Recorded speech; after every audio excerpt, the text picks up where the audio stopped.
All right, hello everyone, and peace of Christ to all of you. First of all, please invite your friends and don't forget to download the videos after we finish immediately. Um, our topic today is about anger. But before we talk about it, somebody asked me a question and I will answer.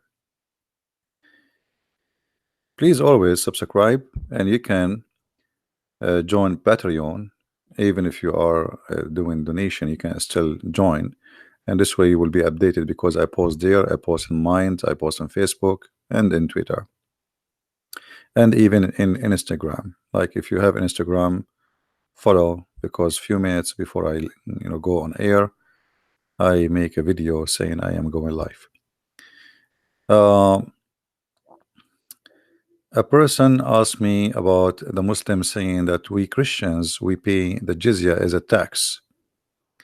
So we will answer about this before we go and start the topic about the anger. You see, always, and this is a warning for all the Christians, never understand Islam from Muslims. You see, I got my degree in Islamic law, and everything I learned which is negative about Islam, I did not learn it from the school, because who dare even to say the truth? In the school they teach you what is, you know let us say, if you do this, what will happen there? I mean, you study law and Sharia, and Sharia is very silly, because if you go deep, you will find there's nothing is called Sharia. Sharia, I mean, like legalizing something, but based on Islam. Now, when somebody says to you any interpretation, any explanation for anything in his cult, well, tell him, can you show me? The Muslims, when they make text, like I saw the comments of the Muslims, angry Muhammadans, because many Muslims are leaving Islam. Like in the last 48 hours, we have 3 Muslims left Islam. Just live on air, not the one I speak to them under the air. And the Muslims are very angry, and he keep saying that Christian Prince is misquoting, not giving you the mean, they giving you the meaning out of context, etc. But I'm showing in the screen everything I show, I'm saying, and now we will show you what the jizya mean. Jizya is coming from the word jaza, which means penalty. As an example, if we go in the Quran, we search for the word jaza.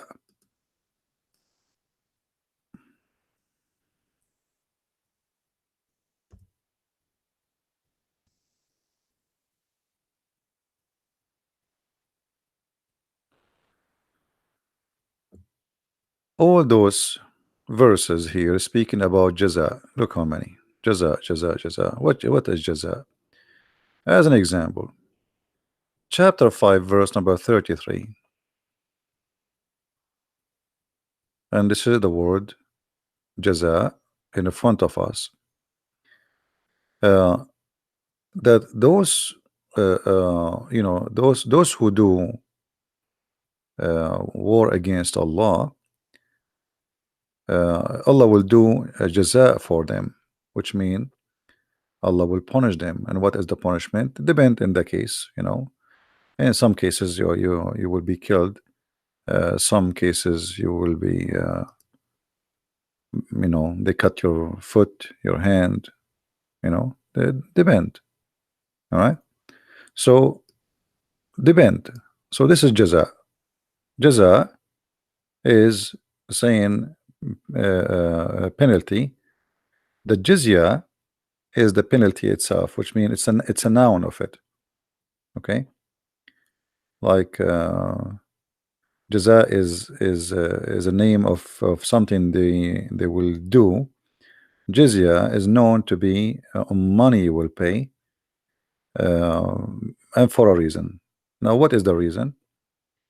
This is Ibn Kathir, chapter 9, verse number 29. You can read the chapter, take your time and read by yourself. But if we go here, Ibn Kathir, he explained what is the jizya. And here right away you will see how the Muslims always they lie to us.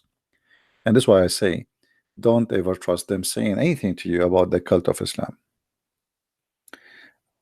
Very rarely, I believe strongly, me myself, that the only one will be truthful if you speak to him about Islam is somebody he belonged to ISIS.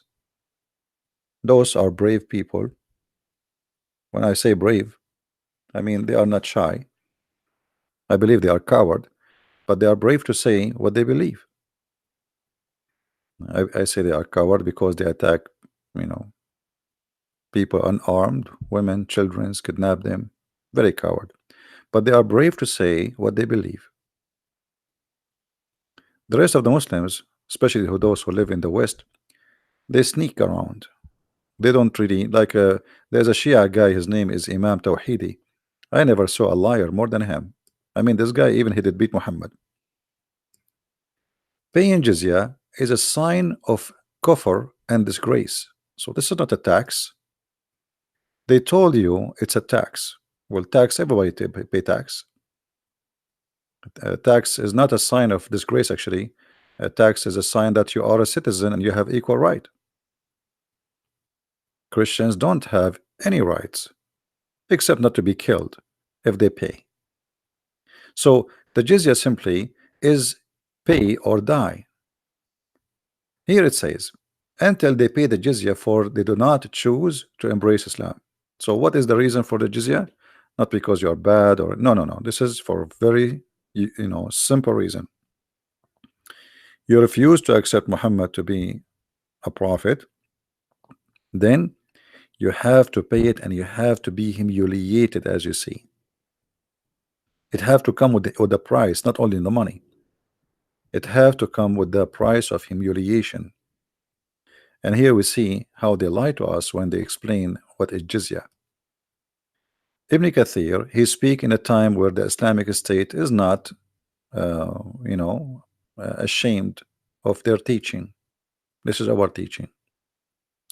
But if Ibn Kathir was an immigrant who is coming to the West, he will, he will cover a lot. And by the way, Ibn Kathir, he cover a lot still, because Ibn Kathir, he lived in Syria where there's a lot of Christians, and all his interpretation was to defend Islam, not really to explain. So here you see Ibn Kathir saying, and feel themselves subdued, disgraced, humiliated, etc. Therefore, the Muslims are not allowed to honor the people of the Dhimma. People of the Dhimma is the Christians and the Jews. What does that mean? What Dhimma mean? It's mean Muhammad, he grant them, if they pay him, they will not be killed. It's a mafia. Pay us, we protect you. Protect you from whom? From ourselves. We will not kill you. They are not protecting us from somebody else. They are the occupation. All those countries you see in the Middle East, none of them have to do with the Arab, as an example. Muhammad, he came, and after him the Muslims, like they went all the way to Iran, they went all the way to Egypt, Libya, Algeria, Morocco. What those countries have to do with Islam? Nothing. What those are African countries. And imagine now, just because of Islam, this is what Islam does. Islam not only a religion force itself, Islam destroy cultures, which mean a person from Algeria, he want to convince himself now that he is not Algerian, Amazigh, which is the origin of those people. He is an Arab. Same for somebody from Morocco, even somebody from Somalia. Somalian, there are people, they have a dark skin. What have you to do with the Arab? The Arab are white people. So just because of Islam, everybody starts saying I am an Arab. So it's like to be okay, the Arab are the masters. Osama bin Laden, he was a big shot in Afghanistan for a very simple reason. He is an Arab and he is a Saudi. He's like God. Arab and Saudi, and like twice, like two things in the same time.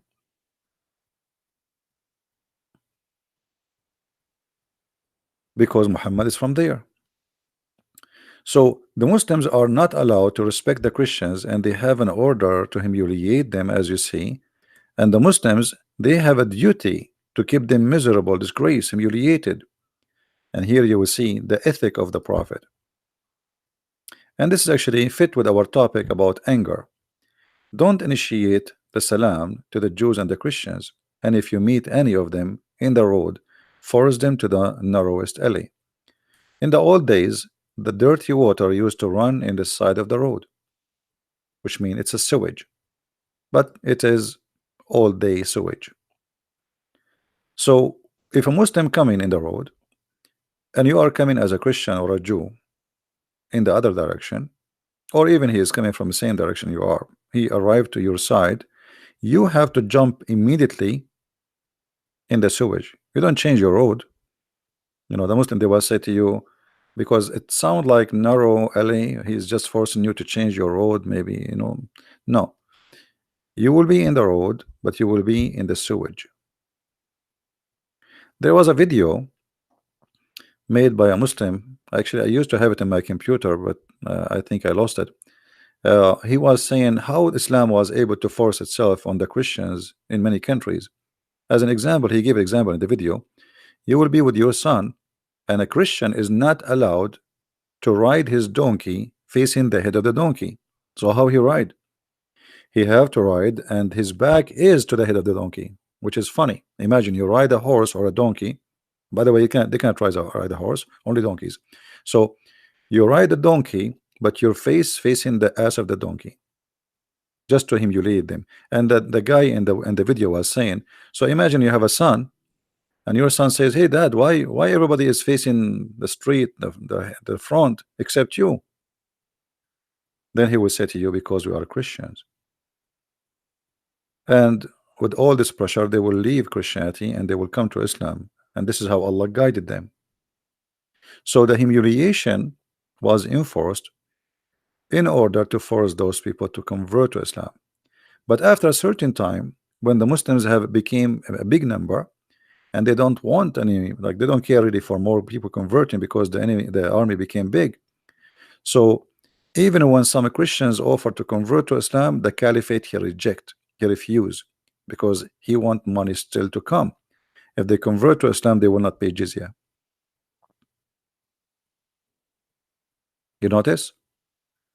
If they convert to Islam, they will not pay jizya. Here you see, this is why the leader, the faithful Umar, this is the caliphate after Muhammad, with his demand, his well-known demand, the condition to meet by the Christians, these conditions to ensure their continued humiliation, discrimination, etc. So my friend, when they say to you it's a tax, that's a big fat lie. Now here you notice that Muhammad as a person, always he tried to find a solution by creating or by fabricating Quran. As an example, Muhammad, he want to kill everybody who don't believe in Allah. But why now he accepted money? Okay, don't believe in Allah, don't believe in Muhammad, pay us. Muhammad, because he is a false prophet, he is willing to compromise. A person who says in the hadith, I've been ordered to fight and kill all mankind until they say the following, which mean to say the shahada, which is converting to Islam, or you die, as we see in the following hadith.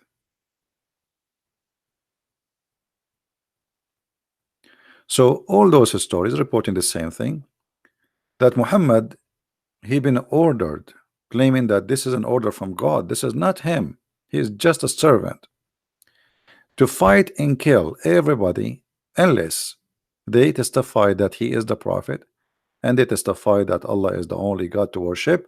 And not only that, they have to pray as he pray, to eat as he eat, face the Kaaba, etc. So even the food, it's not a choice for you to choose what to eat or not. You have to. So all of those together, you have to do them, and then only then Muhammad, he will not shed your blood, as you see in front of your eyes in the screen. So Muhammad, you know, always he compromised the bend in his situation. As an example, when the Muslims were weak, in the same chapter 9,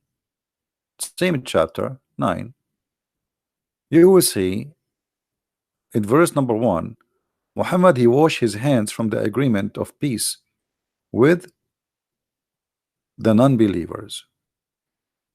Declaration of what? He washed his hands from the agreement, from the treaty. Uh, which mean, I will explain it to you in a simple way. Egypt did sign a peace agreement with Israel, but any of you really believe that the Israeli will have ever a peace agreement with any of their neighbors? I don't know if there is any Jew in the chat. Could fight here be explained verbally? I mean, not necessarily fight by the sword. Yeah, well, can be, but my friend, he used the word uqatil, and you speak Arabic. Uqatil is fight to kill, coming from the word qatala, not like in English. Fight, the word fight can be many things. In Arabic, the word uqatil, you know, it is fight to kill. Qatala is the past tense, which mean I killed. So don't go there. Secondly, did your prophet do something metaphorically, or he did kill and attack? I mean, sometimes you are very silly. I mean, how many attack Muhammad he did? How many people he killed? So how you can say maybe he meant it's something like he don't mean, brother? That can be like Jesus said, I brought sword, but the sword is in us. People will discriminate us. So you Muslims, you quote the verse for us, but did Jesus kill anyone? Did he carry a sword and he slaughtering? Do we have an army?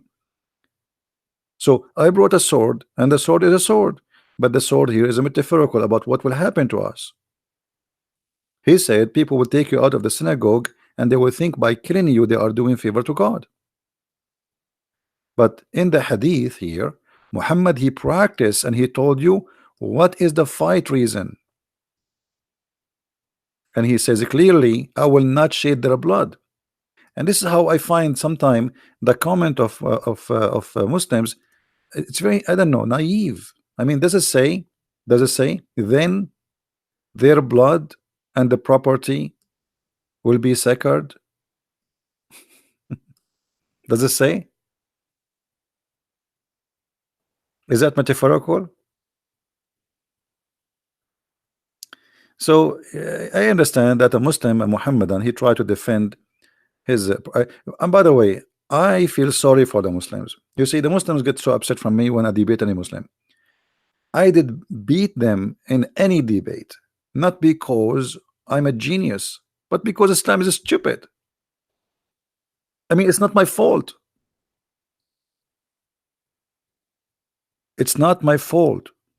You are defending the one which nobody can defend. But let me tell you what you do usually. Usually, like what Fadi he did now. You speak to somebody is a Western, he have no idea what Islam is about, or somebody he learned 2 words about Islam, and now he want to debate you. That person you can play the game with him, not with me.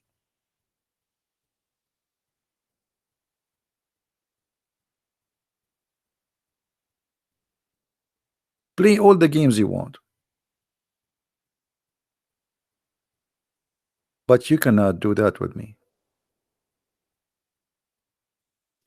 The jizya, there's there's no number of the jizya. Every caliphate he have his own, because the Quran never mention where. So it's up to the caliphate. You know, he decide as he wish. The caliphate or the prince of the area, prince is not like a royal prince. It's a Muslim. They hire him to be controlling that area. They call him prince. Sometimes even the leader of a few fighters. You know, the word here is emir, which mean it's the same word for use for prince, but it's like the one who give orders.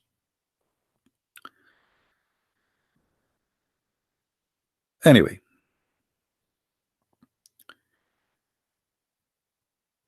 so Muhammad, he played his game when he is weak. Okay, look, just to show you, Fadi is making a comment. Let us answer him. Fadi is making a comment. So, but why saying Islam is evil? Because Allah told Muhammad was ordered to fight to spread Islam. Good order, God ordered the Jews to fight as well. It's mentioned in the Old Testament. Yeah, but the Jews, they never spent Judaism, and they never forced anyone to convert to the religion. They fought for surviving. The whole nation had been taken twice as a slavery, additional to thousands of nations attacking them. So there's a huge difference between this and that. At the same time, Muhammad, as you see here, is attacking people for no reason. There's no reason. He just fabricate reasons, and this is why he compromise. So Muhammad, just for the sake of money, he compromise. You have to believe in Allah, otherwise I will kill you. But if you pay me, it's okay. This is not a decent man. Either they are kuffar and Allah order you to fight all mankind until they do this or that. But you say to me, if I pay you, okay, I'm prophet of Allah, and now if you give me your dollar, if you show me the dollar, I will not kill you. Every month I will stop in the front of your house and you pay me. You will be my cow. I sit home, do no business, and you feed me and you feed my family. This is what Muslims was doing for centuries. Everybody work, make money for them. The caliphate in the Muslim, they say to you, do you know what we did in Andalusia? They call it Andalusia. They even changed the name of Spain.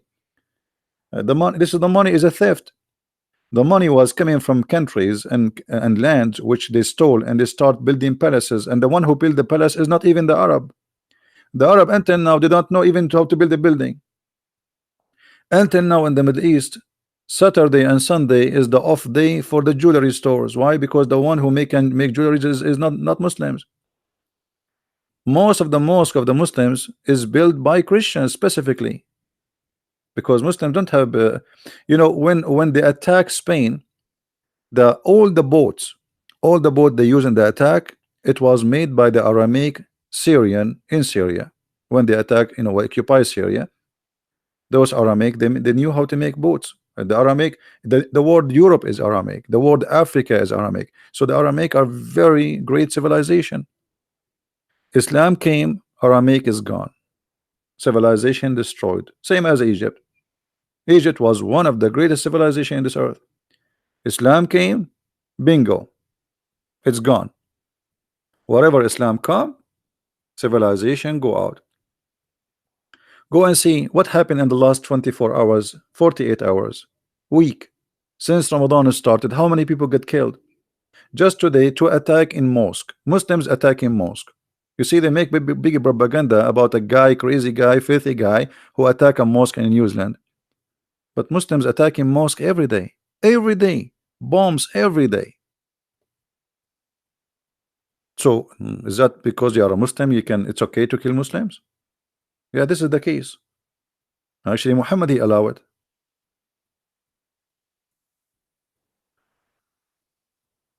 Same time, we have always to remember that Muhammad, he made it clear in the Quran that you should not, as a Muslim, go for peace unless you are not the uppermost. And he used the word alone. What does alone mean? The supreme, the superior. The Muslims believe that they are superior other any human being. They are a human. The rest are, you know, they are just and I will show the reference. This is the Quran, chapter 47, verse number 35. Read carefully with me. And this is the Muslim translation.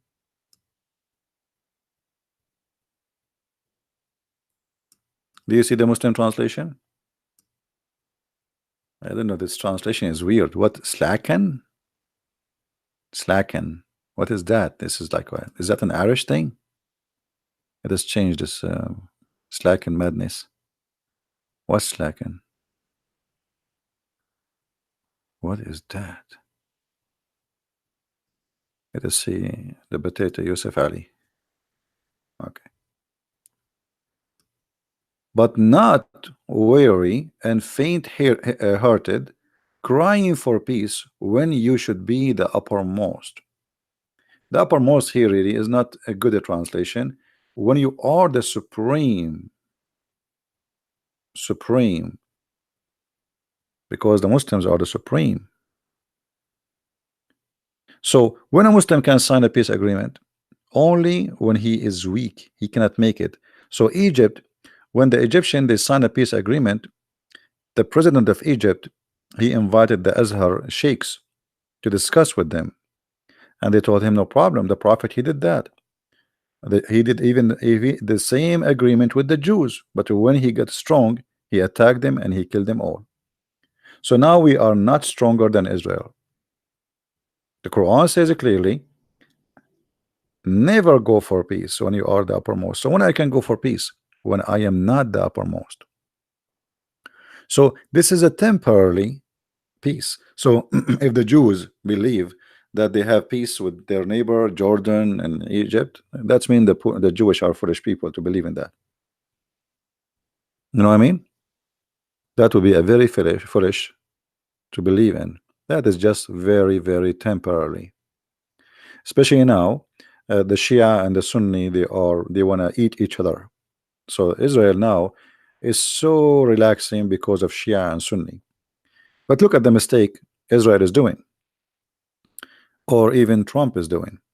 Trump now, if he go in war with Iran, who is the one who Israel think, the Israeli think Iran is the big problem, so we need to change the regime. I don't agree. I like this regime to change, but this is not what I'm talking about. uh, you see, if there is no Iran, Saudi Arabia will not get close to Israel. Emirates, Saudi Arabia, Bahrain, all of them, they are being so friendly these days to Israel. Why? Because they are terrified. If Iran attack them, they will eat them alive. You know what I mean? So the existence of the regime of Iran made Israel relax. The Sunni are weak. The Sunni are majority of population, but they are not smart like the Persian. All the Sunni in the Middle East, they are Arab. And we have to admit that we Arab, we are not to compare with the Persian. When the Arab they were sleeping in their tent, having a bunch of goats around them, the Persian they have science and they have, I mean, they are this is a great civilization. So uh, if not America, USA, if not Israel, the Iranian they can eat Hezbollah. Sorry, they can eat the king of Saudi Arabia for dinner, just for a dinner. You know, even when Saddam Hussein he have a fight with the Iranian, the whole world think that Saddam Hussein was fighting Iranian. It was not Saddam Hussein. It was America behind him, giving him satellite information, missiles, weapon, and the Saudi pay, and the Emirati pay, and the Bahraini pay, and Kuwait pay. Everybody pay. Even almost the Arab they went bankrupt because of that war. Still, they could not win the war against Iran.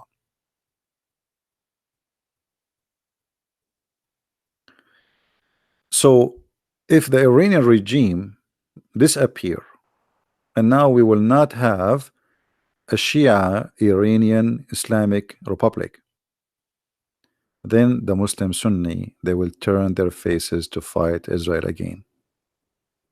Are you getting my point? Right now they are terrified because the Shia number is growing in Yemen, in Lebanon, in Syria, in Iraq, and for sure Iran. Almost 80% or maybe 90% is Shia, and they are connected now. Iran, Iraq, Syria, Lebanon. That's it. Same time, if you go in the Gulf, Oman is a kind of Shia, the Sultan of Oman and his country, and Yemen, most of people now became Shia. And this is terrifying for the Sunni. They are surrounding them from all over. Now, suppose today we will talk about uh, anger. Should we go to the anger or continue in this topic? So I believe the Israeli it's better for them if the Iranian regime stay. If I am Netanyahu, I should pay the regime of Iran to stay, not to leave, because they will never attack Israel. You know those people, they like they say death to America, death to Israel, death to America, but they don't even dare to fart, neither at America, neither at Israel. You know what I mean?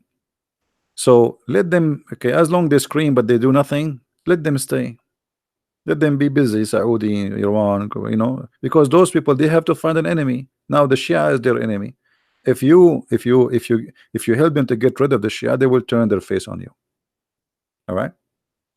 Now, is the Saudi protected by America? There's nothing is called Saudi if not America and England. There's nothing is called Saudi. Saudi, you see, even the name is a shame.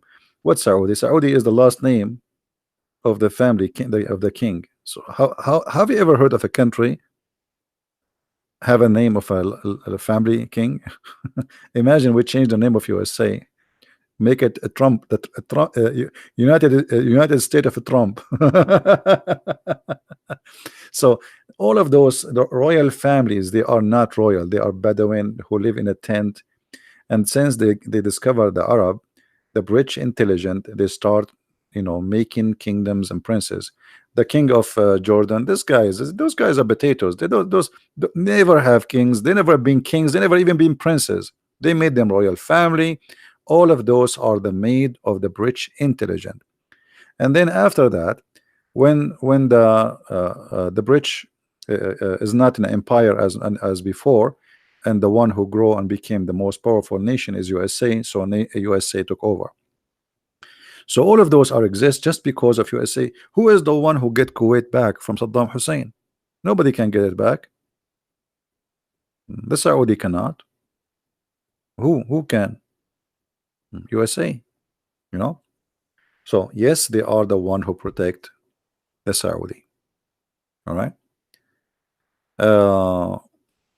Before and now and in the future, they will protect them as long the Saudi, they pay nothing for free.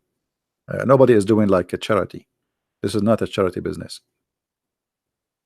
Even Trump, he says to them, give us your check, hello, pay us, we are protecting you. It's not even like before. They used to, like, and they don't say it publicly, but Trump, he is, you know him, pay us, we protect you. Business is business. Anyway, no, this is not a blood money. This is not a blood money. This is oil money. And if somebody protecting somebody, well, it costs them money too. They send their army, etc. This is not for free. Not for free. You see, there's many countries in the world, they are getting protection of USA for free because American, they were stupid for long. As an example, Japan. Japan, they have many threats around them. They have problems with Russia. They have big problems with the Chinese. They have many problems. And just by having the American, they are secure and they don't even need to have an army. So Japan never pay a penny. So what happened? Japan became very rich in economy, very poor in army. But who need an army if somebody else spend his money in the army to defend us? Perfect. Because the American, they were fooled. They defend Japan for free. All right. Same as Europe. Most of the NATO cost is American pay. Since until Trump he came, this guy is a businessman. He's smart. He said, why we are paying to protect you? Why we pay for everything? You have to pay your shares. All of them, they get rich. Like, look at Germany, how rich it is. Why America will pay for Germany to protect Germany? So American, they've been foolish for a long time. Long time. But anyway, this is politics and stupidity. And for me, I never like Western leaders. Always I view them as a guy who just joined the cirque. Like the enemy, the animals who dance in the cirque, etc. I don't see between Western leaders any leaders really. I see a bunch of idiots. and the only one maybe until now he's different is Trump. But even Trump, sometimes he is an idiot, you know. But let us say he is the best idiot between the idiots, if we can say so. So he is better than them. Uh, at least he knew how to make money. Now we go back to our topic. I have a question about Islam.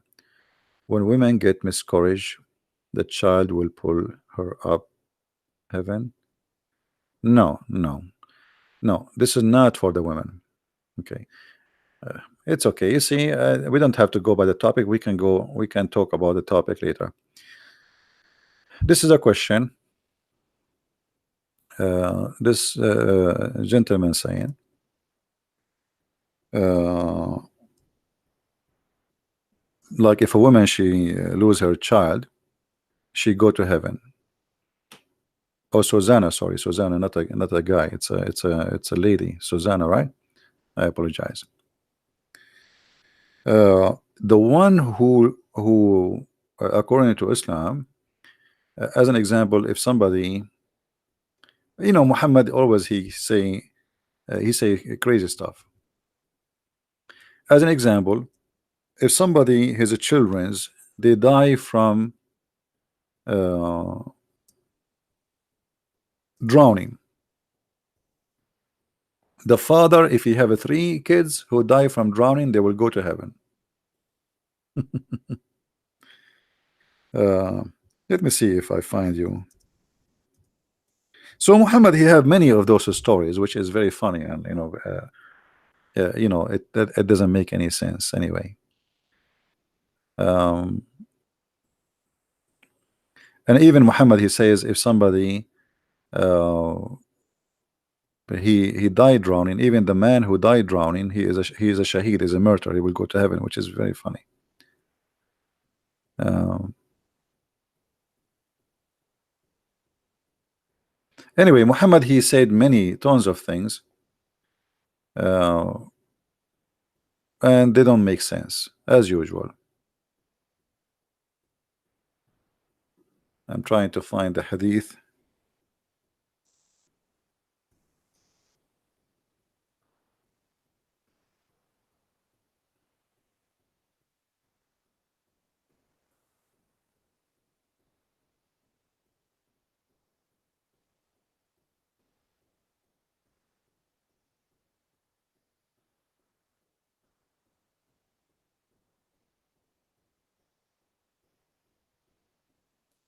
Let us see.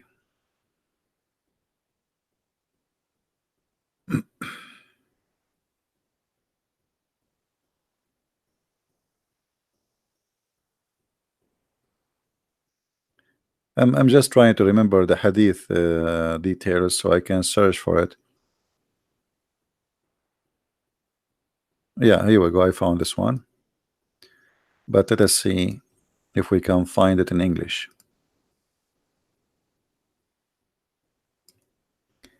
However, let us say that what you said is true. I mean, why if somebody is, a woman, she lost her baby, uh, she will go to heaven? I mean, that's weird.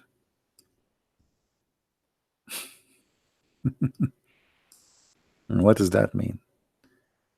Isn't it all is happened by the will of Allah, which means Allah is the made those babies die?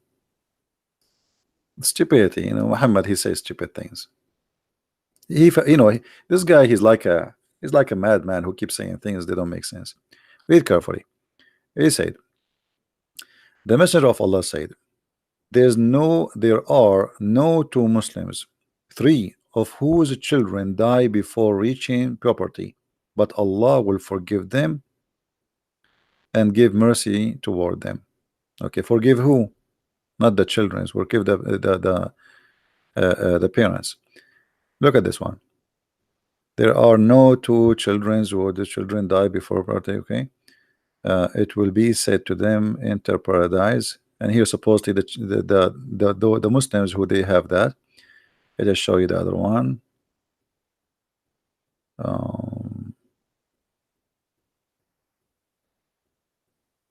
Salim, why what the Prophet says plus him, etc. There is no Muslim couple who have three of their children die without Allah admitting them to the garden of Sheen paradise. So if you are married and you and your wife you lost three children before they reach the age of being adult, Allah will take you to heaven. I mean, what is that? Don't you think this is very silly? You know what I mean? What is that?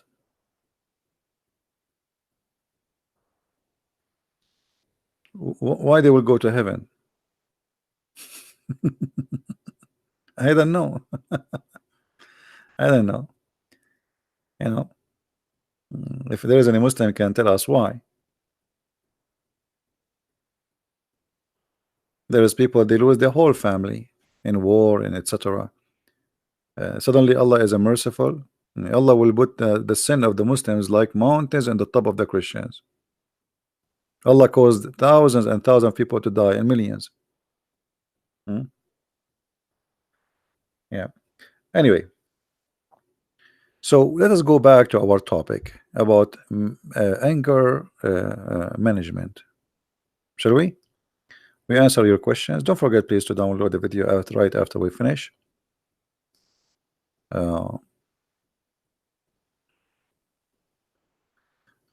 Look at this. Look at this dog.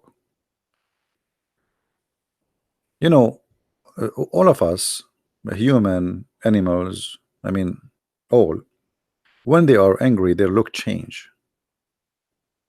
The look of a person or even an animal, it's different from being angry. Like as an example, this is a dog. It's called husky. Well, this is a husky. He is peaceful. Look how he look nice. So the previous dog looked really scary, but the same dog can look really nice. So what the difference? Anger. Anger can even change your look. All right. Either give you like a happy, nice look, etc., or give you a look which is scary. The same creature, and that goes for a human being. Now, as long we are talking about dogs, I want to share this hadith with you before we go.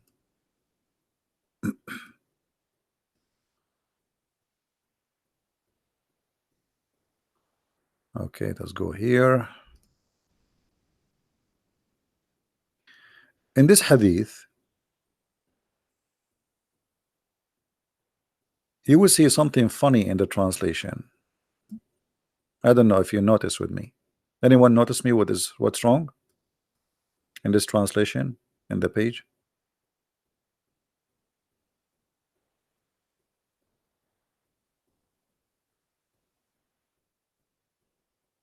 Who noticed what's wrong with this translation? Guys, if somebody want to talk to me, first you have to be a Muslim.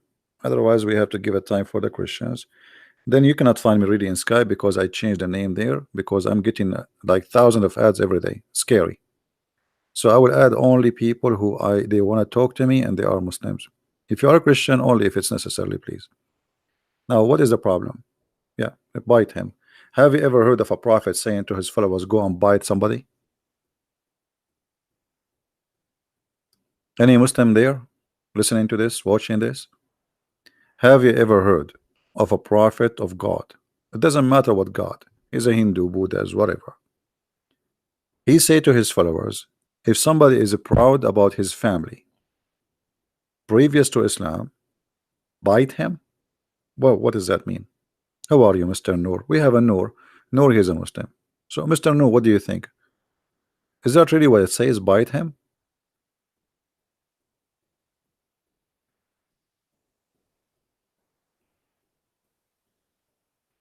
Any Muslim can tell us what's happening here? Is it really your prophet saying if somebody is proud about his family previous to Islam, go bite him?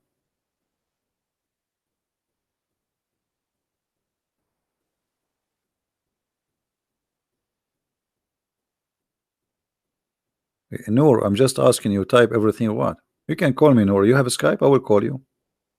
If you like it, we can talk. What bite him? What does that mean? Hadith are nonsense. Like, you see, guys, this is what I like about Muslims. Noor, he just said something very important, and I don't know if you notice with me, what does that mean? uh, Muhammad Noor saying that the hadith of his prophet are nonsense. So Muslims, they knew that their prophet something wrong with him, but Noor now, he right away, he will write again, he will say no, no, no, this is not what I meant. I mean the hadith are not trustworthy, they don't make sense. Correct, Noor? This is what you meant? You are against the hadith, right? Hadith doesn't make sense. It's not the prophet who don't make sense. Ah, guys, hadith were invented. This is what I expected him to say. I was right. Hadith were invented hundreds of years after Muhammad was gone. Okay. Well, the Quran is the same. Where is the Quran of Muhammad? The Quran of Muhammad never exists. Nobody have it. The Quran Muslim they recite today, it's called the recitation of Hafs. But Hafs came more than 200 years after Muhammad.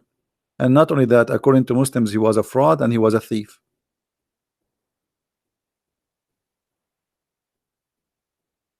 So just because the hadith does not make sense to you, you reject it. Okay, what about the Quran? Does the Quran make sense to you, Noor? No problem. So Noor, do you trust the Quran, or you only the hadith is a problem for you, or the Quran too is corrupt? No, actually this hadith is sahih. This hadith is sahih. This is not a weak hadith. This is sahih, as you see. So look guys what happened. In Arabic it says, سمعت النبي صلى الله عليه وسلم يقول من تعز بعزاء الجاهلية فأعضوه ولا تكنوا. I heard the Prophet of Allah saying, the one who is proud about his family previously to Islam, go and tell him to bite the private part. I'm not going to say the word, you know what I'm talking about. The private part of the man. Tell him to go and bite the private part of his father,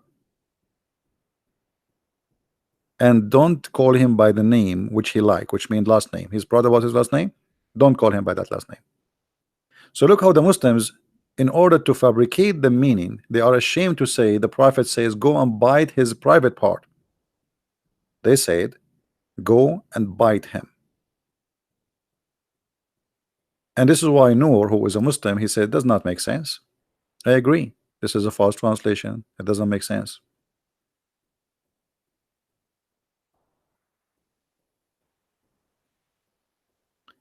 But here you notice with me how savage Muhammad is. I mean, what kind of a prophet saying if somebody is proud about his heritage, what's the problem? Why Allah will be upset? Because Muhammad himself, he don't have good heritage. He have nothing to be proud about. You see, the Muslim, they say to you Muhammad was from a great family, blah blah blah blah. This all is garbage. When Khadija, she did marry for Muhammad, in order to make her father agree to marry him, she drunked her father. She changed his clothes. She made him wear new clothes. She colored his beard. All of this when he is drunk. She made him drunk with Muhammad. The guy, when he woke up in the morning, he says, why I'm wearing those clothes? Those clothes I go for like party. This, like, in the old days, there's clothes for like now, even now, there's clothes for every day, and there's a clothes which expensive for occasions. So he says, why I'm colored? Why I'm wearing those clothes? What happened? She said, you forgot yesterday you married me to Muhammad.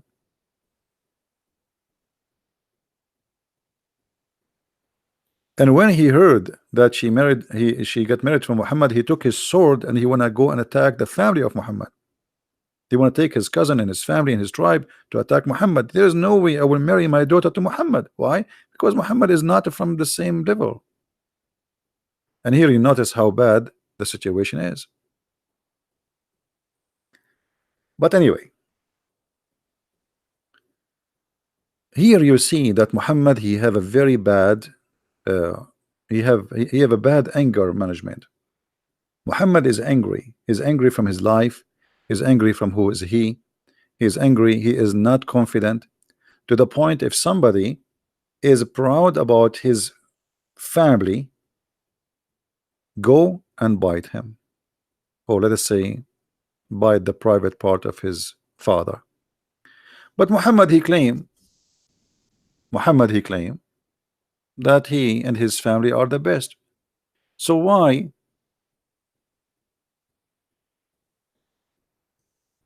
if somebody is proud about his family,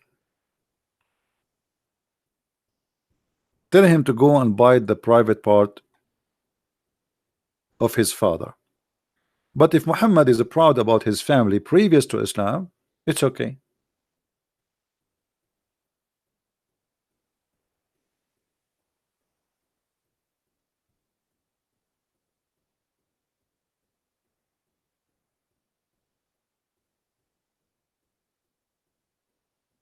Any Muslim want to say anything? Isn't it this is hypocrisy? Why Muhammad he says Allah chose from etc., from the tribe of etc., from the tribe of etc., and from the tribe of etc., the family of etc., and I am the best of the family. But this is his heritage.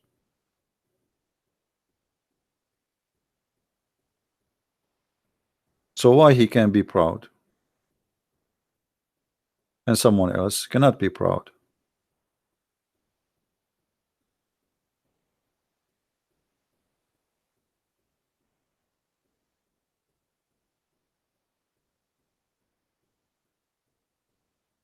Any Muslim?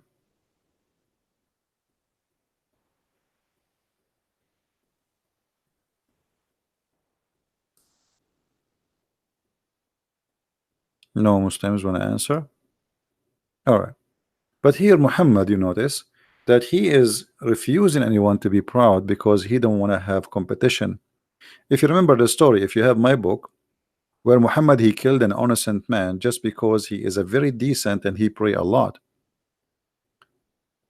Muhammad he ordered Abu Bakr and Umar and Ali one after one to go to kill the guy. The guy is praying in the mosque. Just because before he arrived they were saying this man is the best ever we saw. Muhammad he told them that this is the shaitan. But the guy did nothing. He killed no one. He harmed no one. He is a very devoted believer. He pray a lot. And here Muhammad, because he is not self-confident, so now he found in this guy a competition. Dangerous. People will look at him, how long, how much he pray, and look at me, and I am the prophet who spend my day going between women, from women to women. So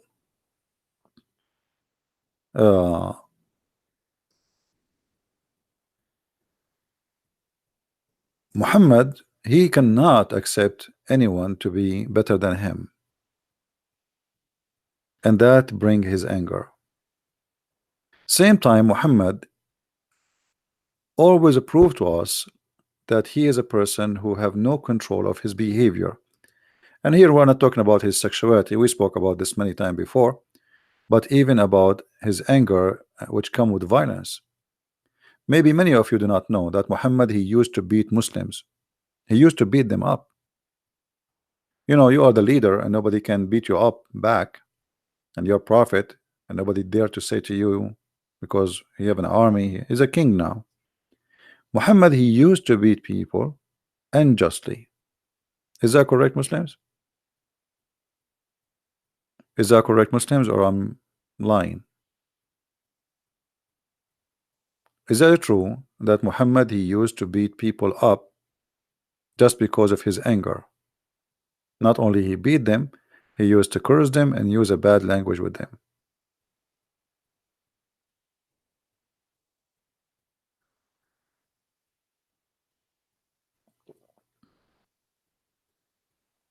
No, that the story about Khadija and make her father drunk, this is not in the Quran. Any Muslim? Let us go to the hadith.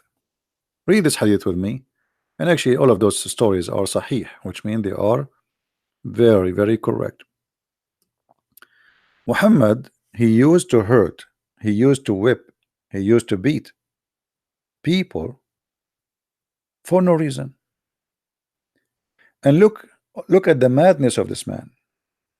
He claimed that he made a condition, he made an agreement with Allah. He put conditions in Allah. Okay, what is the condition? Anyone he beat him, he cursed him, he said the F word to him, Allah will make that a blessing to the one who the Prophet beat him.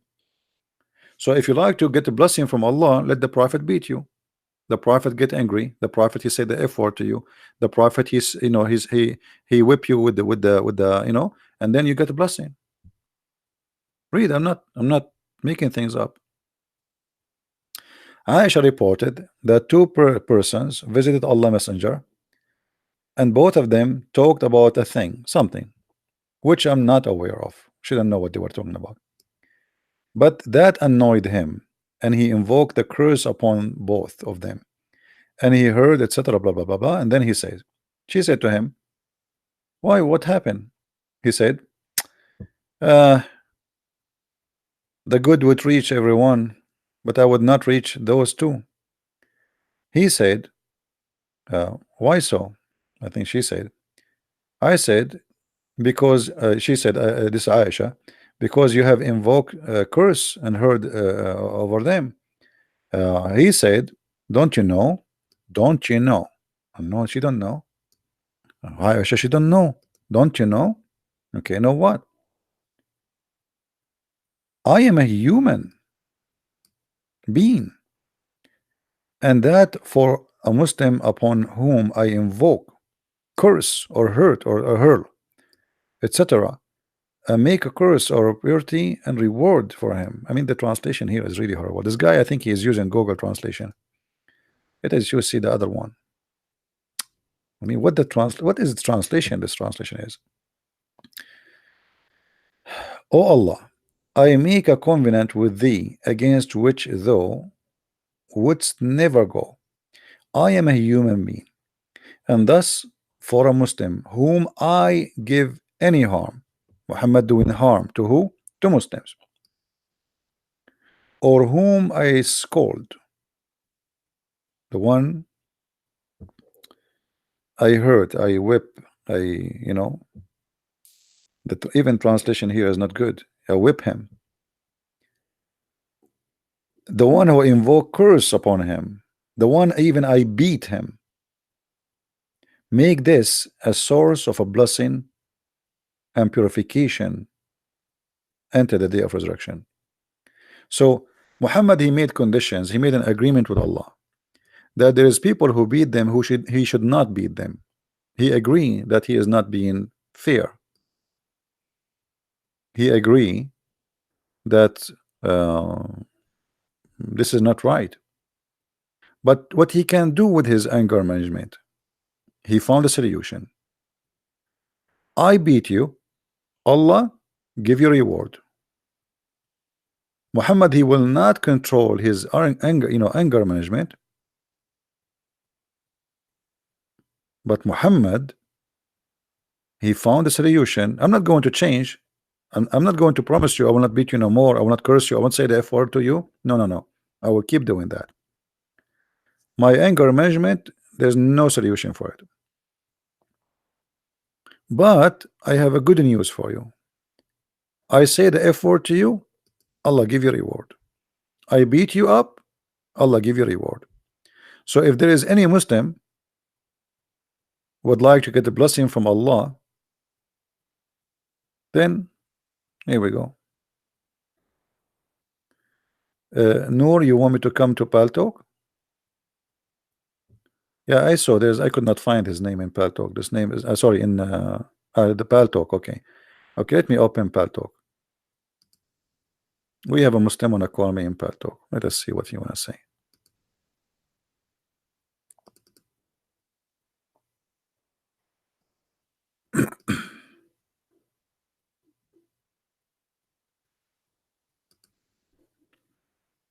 Mr. Noor.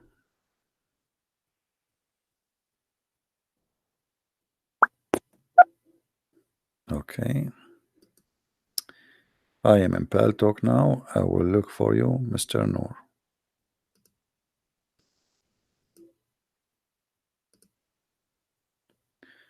Okay, Mr. Noor, here we go.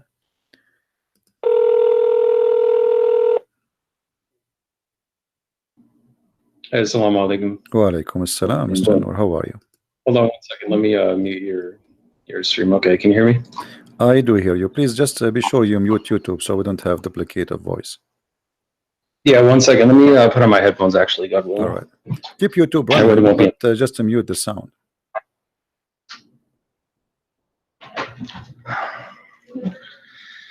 I think it was actually coming from my speakers, not your YouTube, because I already muted it. So yeah, all right. So what do you want to say to us, Mr. Noor? Well, so I think we should keep it organized a little bit. So if you want to just ask me a few questions, whatever you think about Islam, I can answer it, God willing, and then I can just ask you questions that we can kind of. No, I don't want to ask really questions. I want you to tell me something good about Islam, anything. Feel free. How you can convince you? Because we have like 800 Christians maybe listening, and God knows how many later thousands will listen to this, and you are live on YouTube. How you can prove to those Christians that Islam is from God? Yeah, that's fine. So the core teaching of Islam is to reverence God alone, submit to God, and to do good and be righteous, as it says over and over in the Quran, and it forbids evil. And clearly says that those who believe and do good works will go to paradise, God willing, and hell is the abode of the criminals. The main teaching. That's what everything falls under in Islam. So is good work including you beat them up and that will give them deeds to go to paradise? Beat who up? Yeah, like here the hadith in front of us, here it says that the prophet saying that the one who he beat him up, he made a condition with Allah that he will give him reward. So the prophet, he beat you, or even he cursed you, or even he said a bad word to your mother or your father, like, you know, dirty language, and that will give you blessing from Allah, and obviously that will take you to heaven.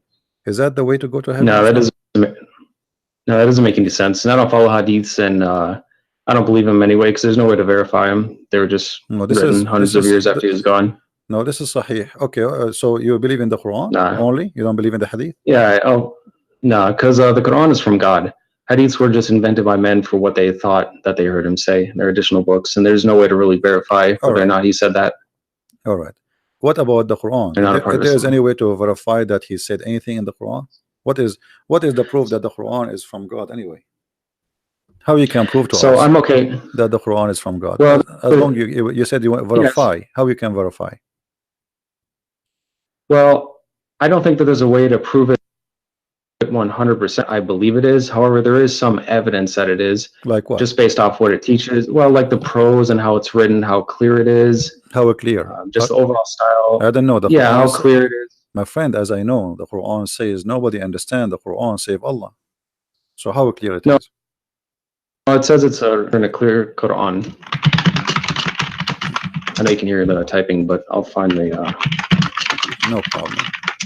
Take your time. Yeah, so 3669, in the name of God, the Almighty, the Merciful. We did not teach him poetry, nor does he need it. This is a reminder in a clear Quran, and it tells us to think and to reflect about it. At the same time. So 3639, correct? It says that the Quran is clear, correct?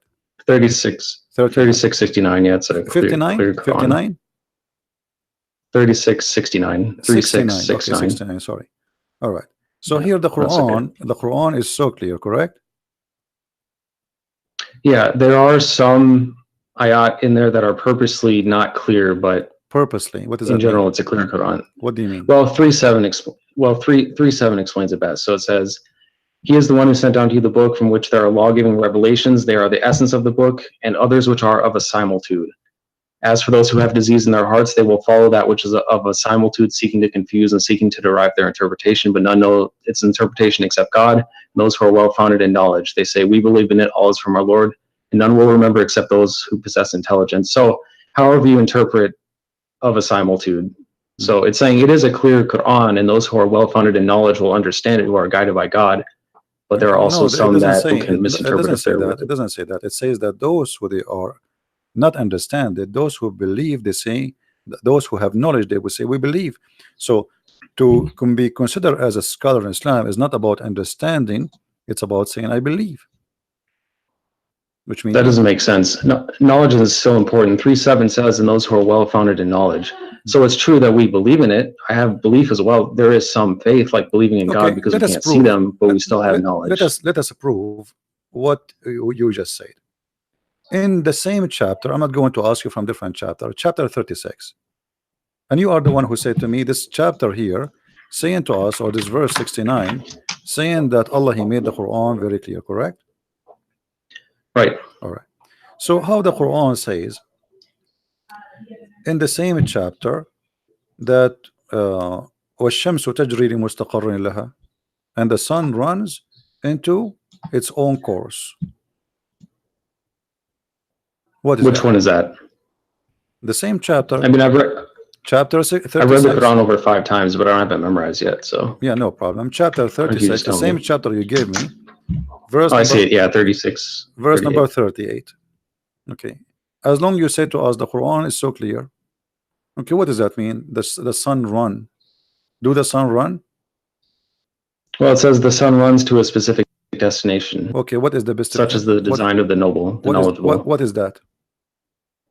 Well, it's what we see. I mean, we see the sun in the sky. It's the same destination every time. So that's a specific destination. But this doesn't mean Allah is wrong, because the sun is not running anywhere. So Allah, He see as we see, or He see different? Well, that's petty semantics. I mean, it's running in an orbit. Yeah, but he's doesn't matter if you say run or orbit. He's talking about, you just said how we see the sun. That's mean that the sun sitting, sunset, sunrise, correct? I mean, you can say that water is running. You know, is that wrong? No, the water is running. Yes, water is running. No, water is running. If it's running, it doesn't literally run. No, it does. It doesn't literally run, just like the sun. It moves. No, it does. It does. Like the water run. The water move from A to B. Water has legs. You're saying that water can run with legs? Water doesn't have legs. My friend, running have nothing to do. I'm saying running have to do nothing to do. Okay. Remember. First of all, you are not reading the Quran. Quran is not meant to be in English. In Arabic, it says tajri. It actually is. Tajri. No, it's in Arabic. Tajri.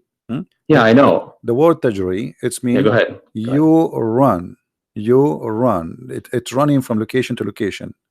Now, you said and you agreed that this is about how we see the sun. So Allah speaking here about the sun setting, the sun rising. But this is absolutely false. The sun does not set, the sun does not rise. All it says is that it runs to a specific destination, and running is interpreted the same way that water is running. It moves to a certain destination, which it does every single day. It's just a all right. If we go just 2 verses down, you can read the verse before it. You can read the verse before it. And the moon after it have measured in their mansion. The Quran believe that the moon have mansions, and this is what the religions before believe, that the moon he have mansions, he live in the places, and he moved from place to place. And people, even the Sabian, they used to go, and when the moon disappear, they go to the second town to welcome him in the other town, because this is a new moon. Now here you notice that the moon have houses, and he says to you, and he run in the old way, as it was in the old way. But this is not true. I mean, this is false. Now if you go in verse number 40, it says, it's not permitted for the sun to catch up the moon, nor can the night outstrip the day. Each just swim along in its own orbit. Is that correct? Yeah, swimming in an orbit. But let's take one thing at a time. It's also important to quote the Quran correctly and not just interpret it, like not just use your own words every time. So 36:39 says, and the moon we have measured it to appear in stages until it returns like an old palm sheath, which it does. It's like the different stages of the moon, which is But here it says it live in mansions. Is that true? There's mansions for the moon? No, I'd say that in the Quran. It says?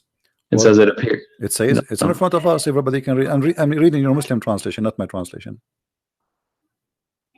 Yeah, which one are you talking about? 36:39? Yes. Yeah, it says, and the moon we have meant to appear in stages. What? So if you want to read from the one that I read from, it's in monotheist translation. What translation you are reading?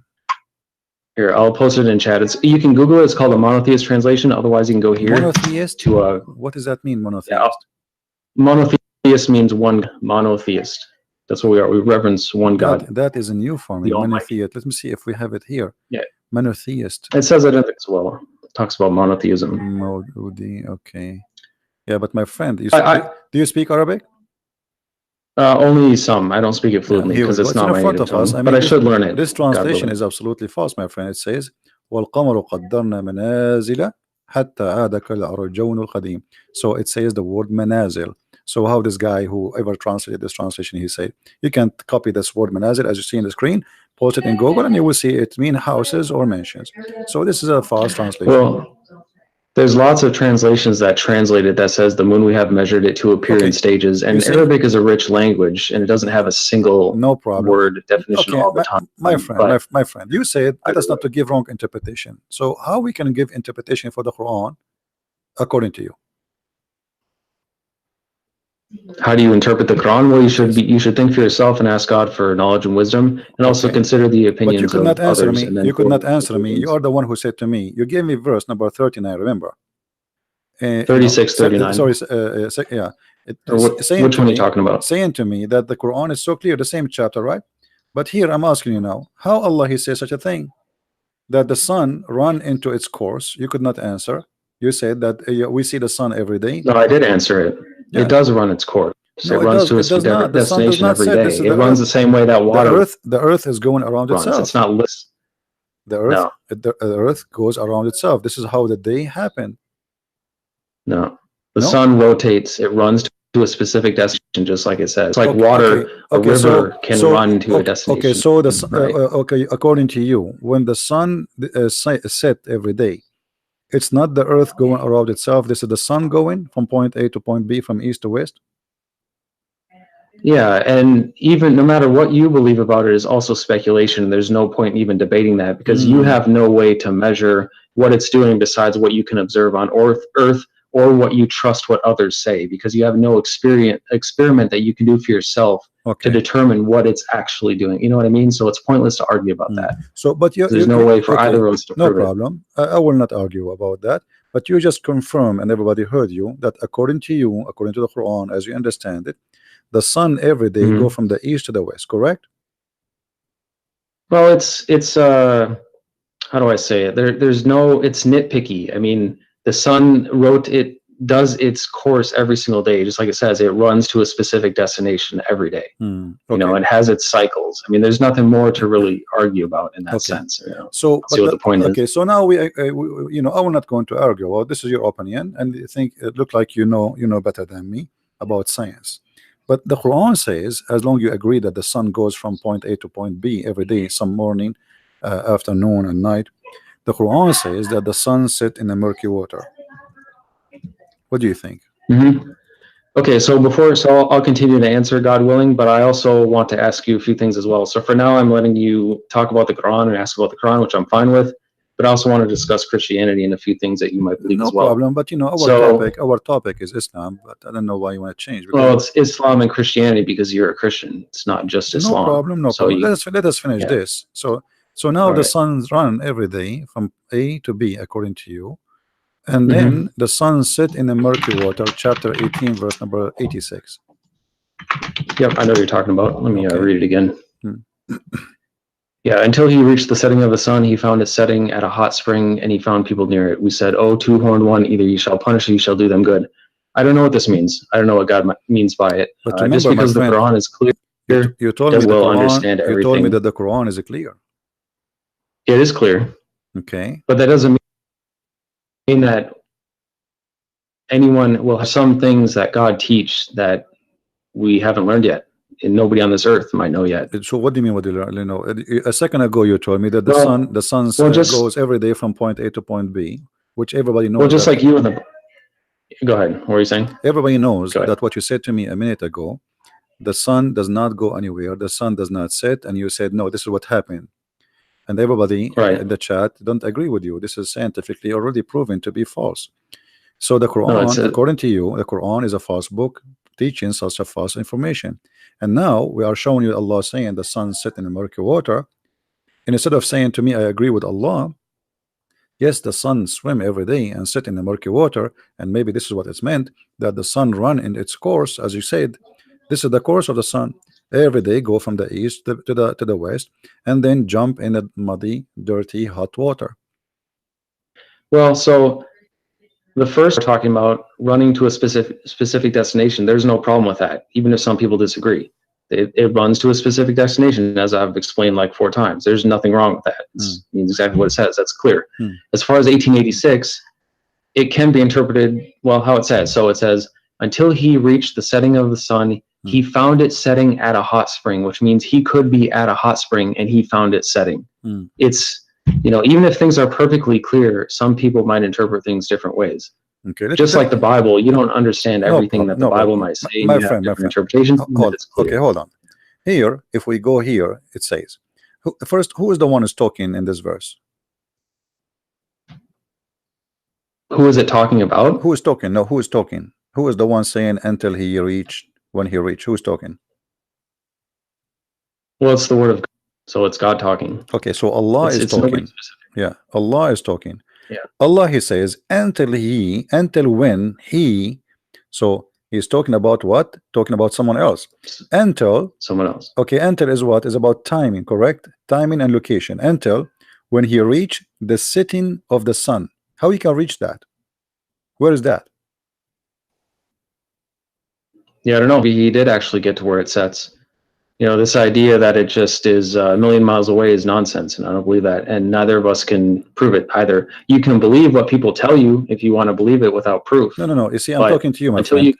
I'm talking to you. I don't care about what people will tell me. I'm trying to find out from you what you believe in this. You said the Quran is. Well, it can be figurative as well. Okay. Reaching the setting of the sun, meaning timing. No. Like it says, my friend. Yeah, until you reach that time. No, my friend. Listen carefully. Let me explain to you.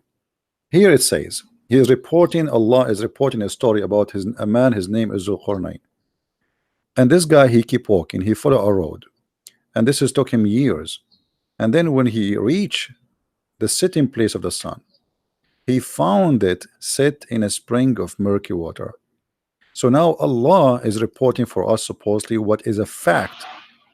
He is telling us things we do not know. What happened to a guy who passed in time before us, correct? Okay, so when he say he found the setting place of the sun, what is that? How that can be true? The sun set everywhere.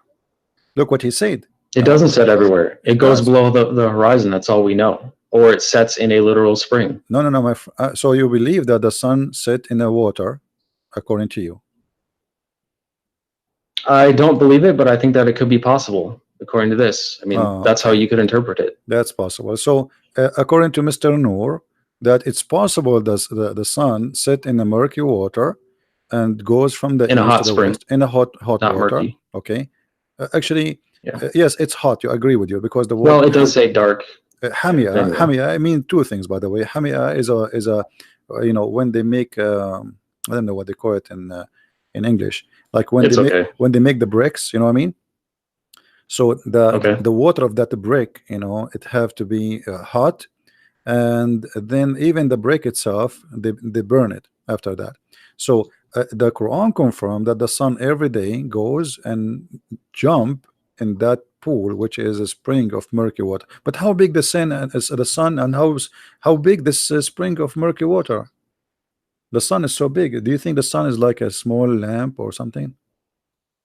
Well, it's definitely not as big as they teach us, because it's also the same size as the moon, besides when it's being viewed through like the atmosphere and it's distorted when it's low. But when it's like up in the sky, it's the same size. And this idea that they're these extreme distances apart is ridiculous. That it's just like coincidence. We don't know how big it is. So nobody does, unless again you trust. So you think like that maybe the sun, it's like in this small and jump in a swimming pool because it's a spring of water. How big is it going to be?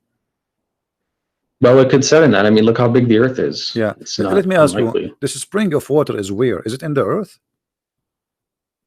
We don't know. It's wherever the sun sets. But the Quran is clear. Nobody knows where it is. But the Quran is clear. It is clear, but it's not an encyclopedia of everything. Just like you know, the Bible is. It doesn't explain every single thing, because that'd be way too big. All right. Even though it's clear. If we go down a little bit, it says, then he followed another way. Verse number 89. And then it says the same story again reported, but in the other direction. It says, until when he came to the rising place of the sun. What is that? It says, so when he reached the rising of the sun, he found Actually, a rising on a people for whom we did not make any cover except it. yeah. Where is the rising place of the sun? Wherever it was, wherever he reached it. It doesn't say. But that's mean It's not an encyclopedia. It's not going to say everything. But that's mean there is a place where the sun rises according to Allah, correct?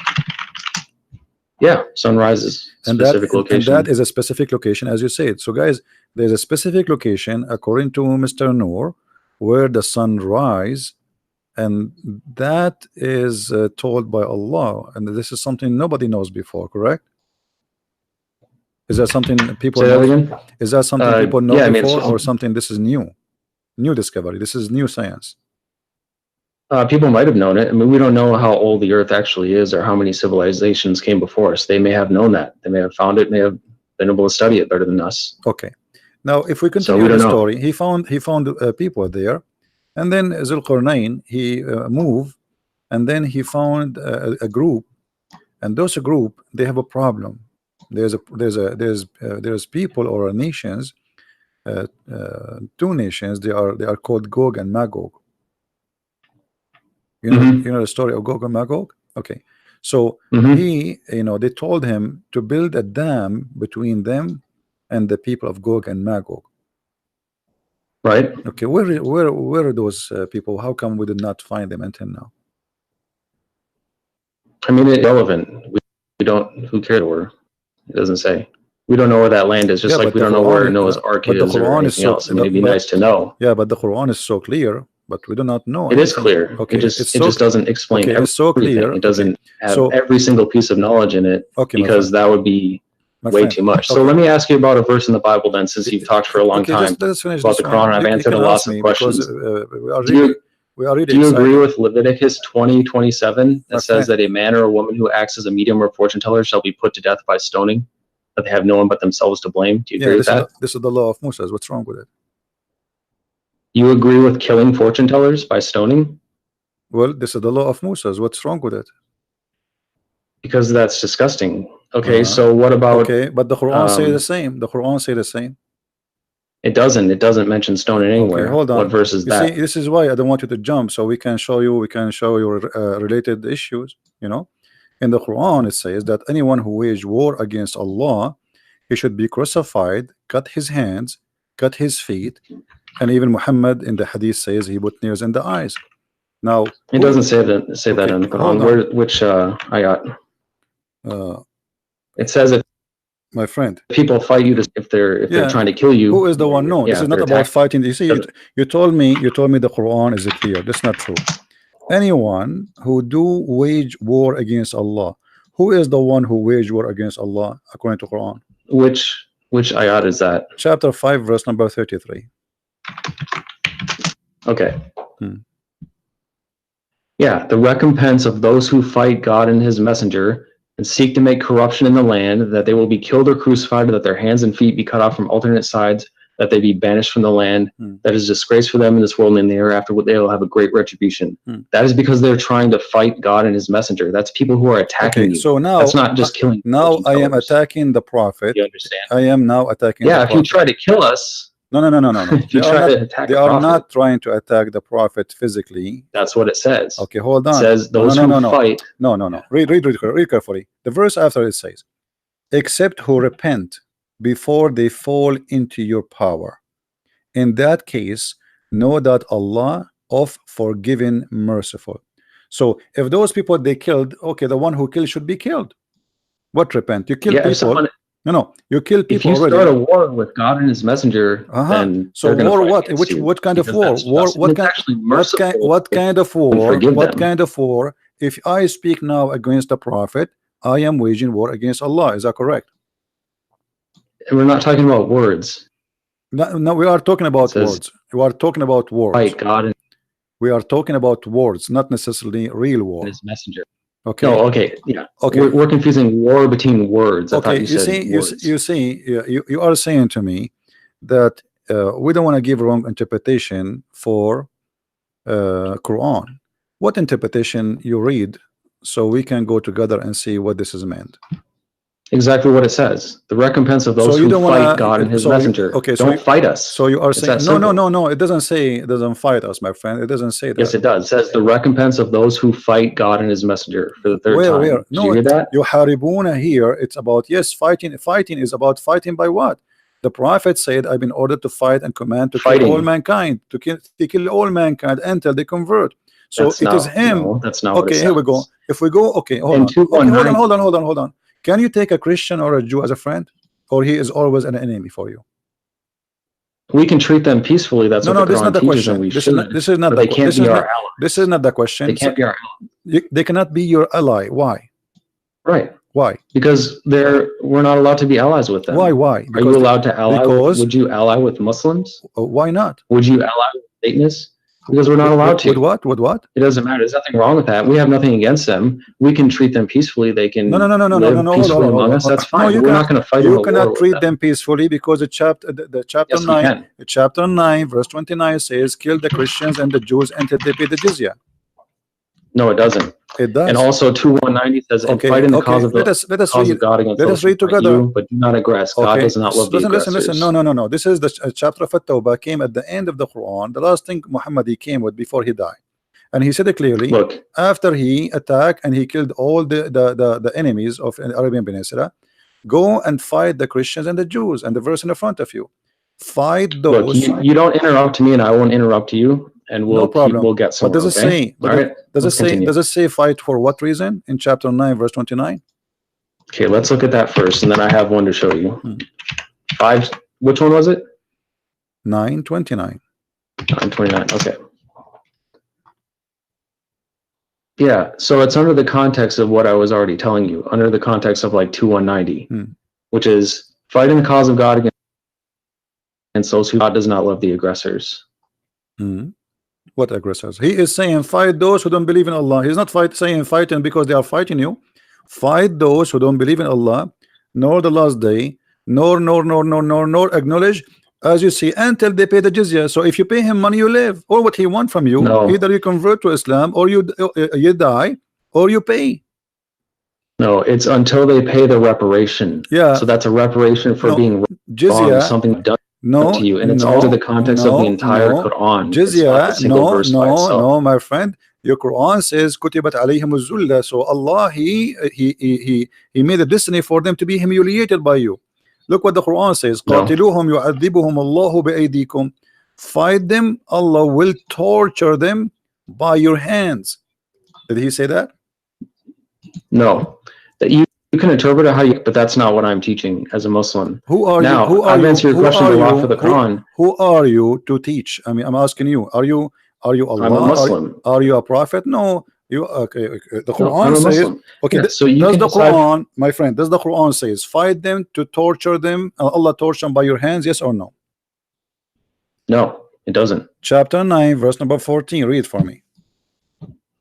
I know what you're talking about. It doesn't say torture them by your hands. It says fight them. It says fight them. Perhaps God will punish them by your hands and humiliate them and grant you victory over them and heal the chests of the believing people. Thank you very much. And the one before it says, would you not fight a people who broke their oaths and obsessed to expel the messenger, especially while they were the ones who attacked you first? Okay. Do you understand? Have you ever heard of something? See, okay. That's why you're disingenuous, because you ignore the one before it. My friend, let us says, especially since they were the ones who attacked you first. Do you understand? I said very clearly. Okay, let us see who is the one who broke the oath. Chapter 9, verse number 1. No, I've answered enough about that. The one. Do you agree with Leviticus 21:9? Hold on. No, I've answered enough about that. Verse number 9. I will give you one more. Chapter 9, the same chapter. Hold on. Verse number 1. It says that the one who washed his hand from the agreement is your prophet. Read it.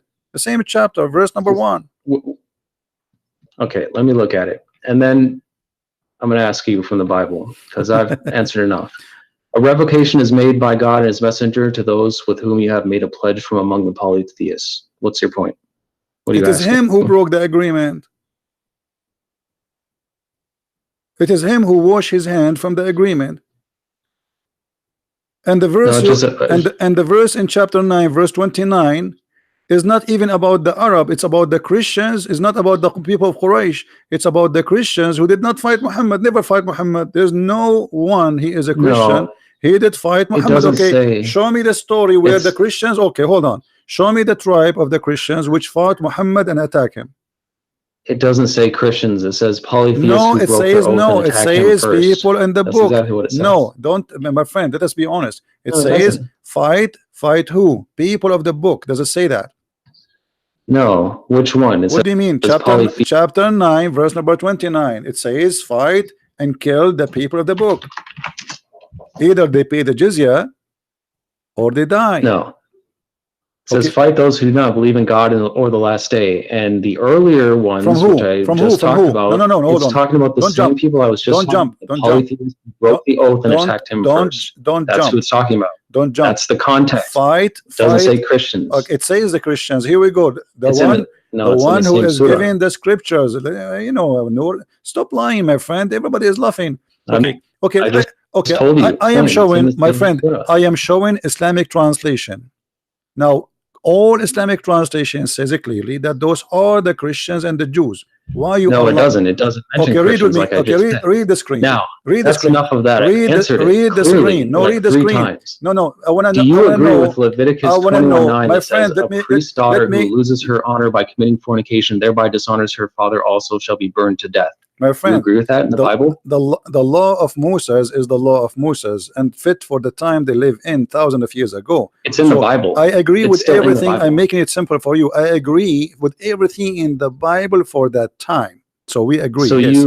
We it's agree. still in the Bible. Now listen, don't you don't agree with change the it now. topic. Don't change the topic. You're trying to run. We No, can go. We can go to the Bible. You talked about I just Islam told you. for the I just first told you. 30 minutes, I and just I've told you. I answered all of your agree. I just questions. told you. I agree with everything written. This So is the you law. agree This with is the killing law. This is girls the who are law. raped? This is the law was given to the people at that time, and I agree with it.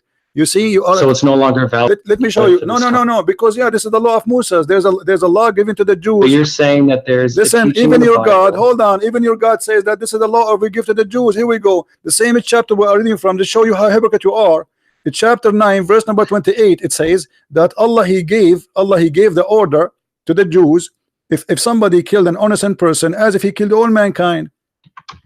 Is Yeah, that that correct? still applies today. So No, it so does not how apply would today. No, it does Well, not no, apply read- today. how would they know You that it's Muslims, like you kill today? It every. says clearly in You the Muslims, Bible. you kill innocent It said- people. You Muslims kill No, I innocent don't. people. You Muslims. You're a liar You because see, I here we haven't go. harmed a single I'm innocent proving person. you. Why are you I'm lying? proving you that you are a liar. It says in front of us, fight those who they are, Christians and Jews. Read the translation. No, it doesn't say that. Okay, read It doesn't say that. read the translation. It's in front of us on the screen, please. Let me look. Hmm. That's not a right translation, and it doesn't Okay, say choose Christians, different even the one that translation. you No have on the problem, screen. my friend. We have Nowhere like 20. there does it say Hold Christians. on, So hold you're on. proving that you're a liar on your Everybody own is laughing at screen. you. Everybody is laughing at you. Choose a translation from this website. Nah.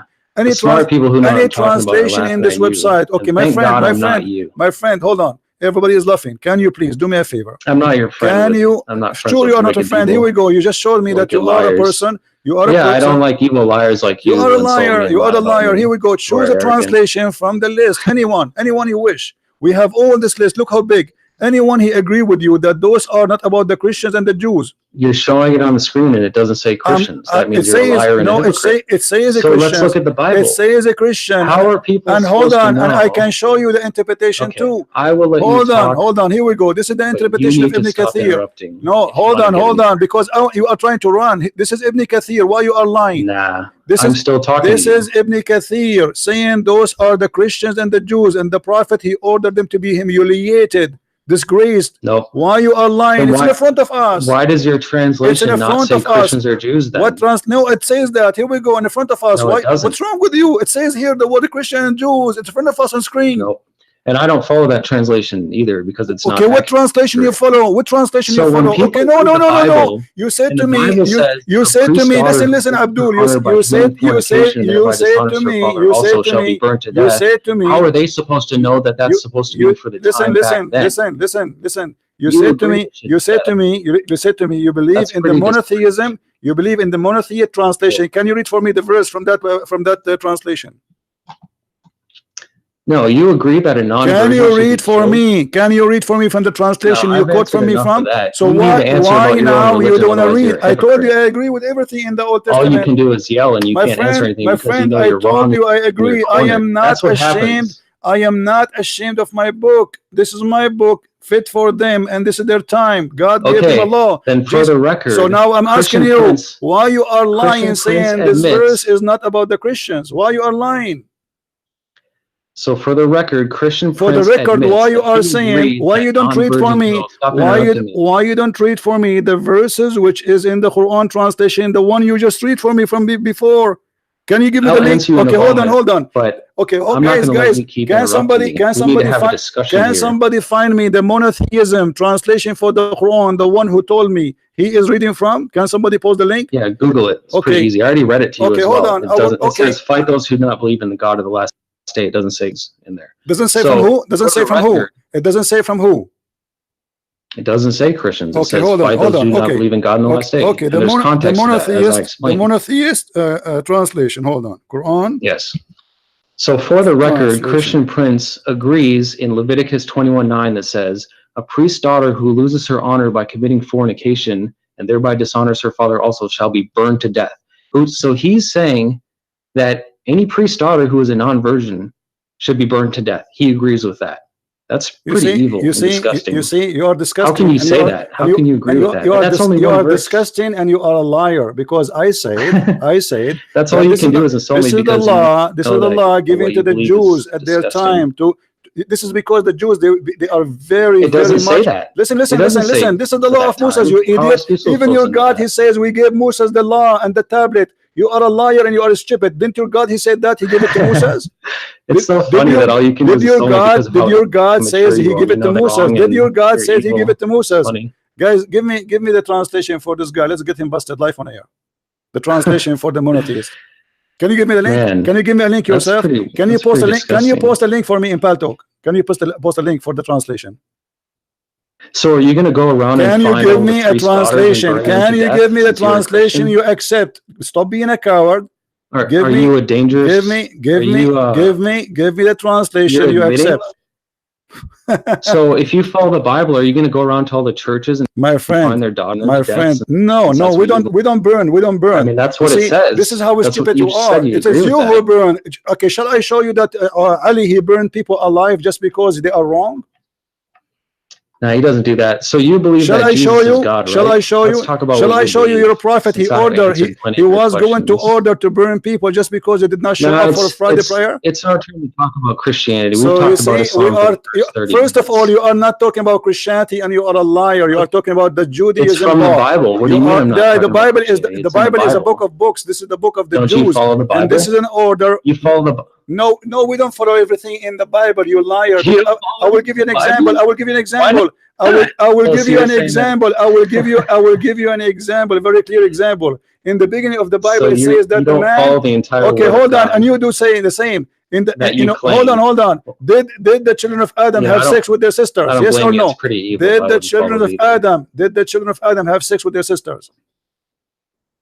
Well, that's ridiculous. Did they have sex with them? So it was allowed for them. So it was allowed for them, but it's not allowed for us. Of their fathers. Listen. So it was allowed for them, not allowed for us. That you should kill their son. See, this guy, he just want to talk. Was it allowed? Nah. Now, let me ask you. You talk over me. Okay, hold on. Did your prophet allow the muta? Do you follow the muta? No, I don't even know who that is. Chapter 4, verse number 24. Your prophet allow you to rent women for sex. Arabic. Huh? Tell me what muta. Muta, I mean pleasure, sexual pleasure. Yeah, what about it? Did your prophet, he ordered in the Quran, chapter 4, verse 24, to do muta? You see, you are asking me why I don't follow the Old Testament burning somebody, right? It's okay. Your Quran given to you by your prophet, you don't follow it no more. Do you practice muta? No, it says, here's what it says, 424. So, in the name of God, the Almighty, the Merciful, Bismillah ar-Rahman ar-Rahim, and the end intended for the women, except those maintain the book of God is over you, and permitted for you what is beyond this, if you are seeking with your money to be independent for illicit sex. As for those whom you already had your joy with, then you shall give them their dowries as an obligation. There is no sin upon you for what you agree after the obligation. God is knowledgeable, wise. It says right there, not for illicit sex. Lewdness is forbidden. So let's talk about It what you says believe. paying since them. you've- It says you've paying asked me them. plenty Okay, of hold on. questions and We interrupted found the me. translation. No, We found the So you translation. believe Jesus is We God, found right? the translation you choose for us. What do you say? Shall we Why are read you it? so afraid Shall to we talk read about it? your beliefs? Shall we read it? You coward. Shall we read it? This is the translation. This is the I just translation. read it verbatim. This is the translation you What are you choose for talking us. Can we read it? I just read it to you. Go ahead and read the same No, thing. If it's from chapter a 9, monotheist verse number translation. 29. We will go one by one. Chapter 9, verse 29. Why are you so afraid to talk about your religion? We did. I answer you. And not only that, I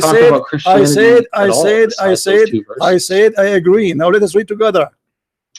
So you agree that you should slaughter sons for the guilt of their fathers. Listen. That's what the Bible Listen, says. guys, Now listen. answer the question. Listen at this guy. Quit running away He said and being to a me, hypocritical shut coward. up for a second. Just for a second, please. Being so Just for a afraid. second, please. Stop being so For a afraid and answer second. the question. This is the translation. You lied to You us and agree you with said, killing sons? you Answer lied the to us. question. Why are You you so coward. afraid? You coward. Let me talk. You lied to Why are us you and so you afraid, said, hypocrite? you lied to us and you said it doesn't say anything Nah, about I the don't lie. Christians. I quoted it verbatim. This is the translation. Shut up, you idiot. Let me talk.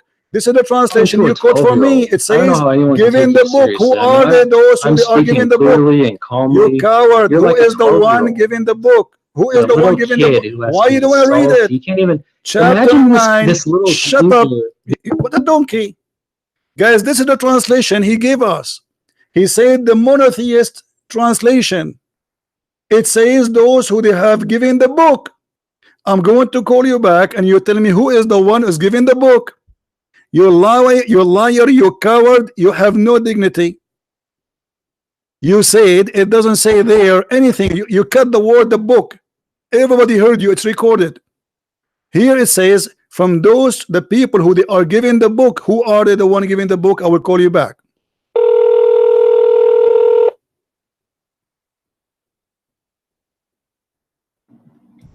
You don't mean a child? Who is the one is giving the book in the translation?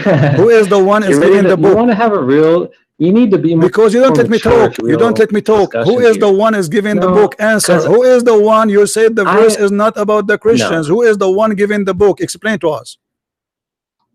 I have let you talk and ask me questions for the I answer you too. I am asking you now. Who is the one is giving the book? You said there's no Christian there. This is not about the Christian. It says in the translation you choose that this is a war against those who don't believe in Allah, from those who they are giving the book. People of the book, who are they?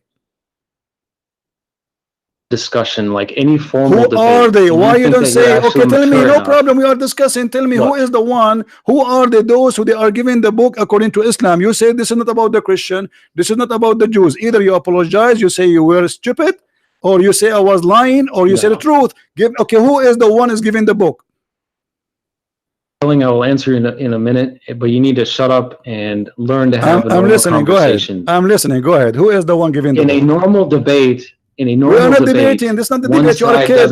You are a kid. You are a kid. You are a kid. You are a kid. You are a liar. I don't respect you. Answer. In a debate, they don't allow one person to constantly yell and interrupt the other person. You are the one. You are the one who interrupting. I'm asking you. You change the topic. You change the topic because you are a coward. Now answer. Stop talking. Stop talking. Saying nothing. What is the answer? What is the answer? What is the answer? You potato. What is the answer? Are you going to answer or not? Are you going to answer? If there's any Christians who want to have a real discussion, then contact me. We can have an actual No, don't run. Who are they? The people of the book. You coward. Why you want to leave? Just tell us who is the people of the book. See how he just interrupts? You coward. Like a little kid. I am interrupting. I am not interrupting. I'm waiting for you to answer. I gave you the mic 15 minutes ago. Until now you want to answer. Have a real discussion. That's why he'll never be on an actual debate. Don't hang up. Imagine like in a university. I'm not going to talk. I'm waiting for the answer. I'm waiting for the answer. Go ahead. Okay, then let's be fair. I will answer one more of your questions. Okay, not one more. No, just answer this one. Just answer this one, please. You say there's no Christian, there's no Jews in chapter 9, verse 29. Listen, you say there's no Christian, there's no Jews in 9:29. And this is the translation you choose. We've gone over this 5 times. No, you did not. You did not read the word. You did not read the people of the book. It says people of the book. Who are the people of the book? It doesn't say that. Right here. It doesn't say that. It's in the front of us on the screen. It's in the front of us in the screen. Are you stupid? It's in the screen. Everybody's laughing at you. This is the monotheist group editor translation. Read it, guys. This is the translation you choose for me. Stop lying. No. Fight those who do not believe in God or the last day. That's what it says. Nor do they restrict what God and his messenger have restricted, nor do they uphold the system of truth from among the people who have been given the book. Talking Thank about you. the Quran. Who are they? The people. Wonderful. Who are they? You said it doesn't say Christian or Jews. Who are they? The people of the book.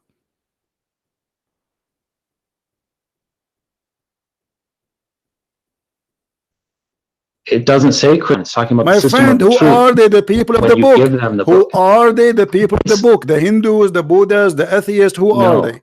Who are they? It's the polytheists. Who are they? The people of the book. The people of the book are polytheists. Are you a donkey? What is their book? What is the name of their book? What is the name of the? What is the name of their book? What is? Shut up, you idiot! Don't call me again. You are just a kid donkey. Coward. Every single Muslim agree that this is about. I lost my voice.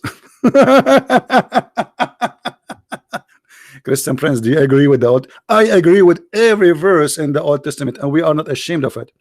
But because you are ashamed, you are covering up. You are reading for me a book written thousands of years ago, fit for their time, and because the Jews are people of dignity, not like you, who your prophet allow you to hire women for sex. So if a woman, she did do adultery, anyway, the punishment for adultery in the Jewish law is death. It is death anyway. And your prophet, he copied that from the Jews.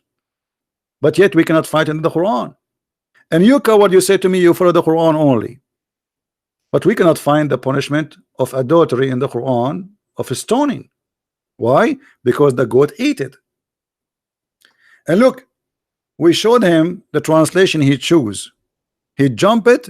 He did not read the people of the book. And he did not agree. He did not say who are those people of the book. And later at the end, he says the polytheist. What is the polytheist? Is that a new religion? What is that? Who is the one giving the book? What is the name of the book? What's that? Coward. But I'm so glad that you've been cut and recorded.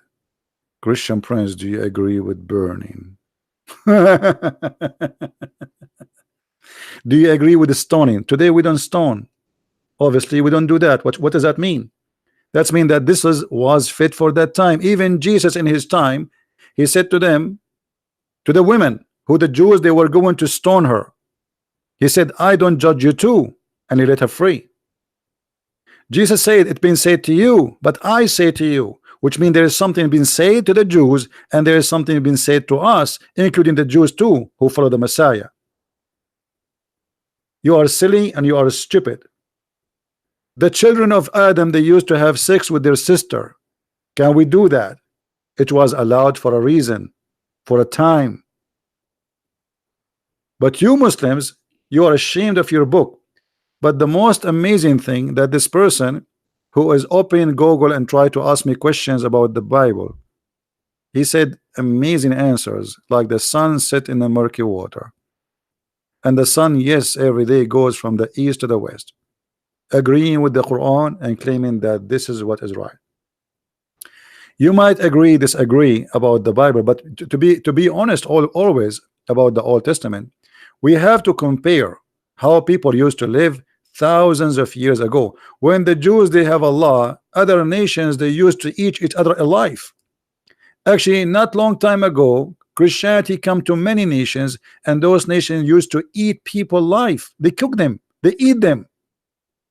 So we are talking about Allah when the Arab, your ancestors, Muhammad himself, he used to worship stones thousands of years after Moses, kissing stones. And if this is horrible, why your prophet he follow Moses and why he approve him?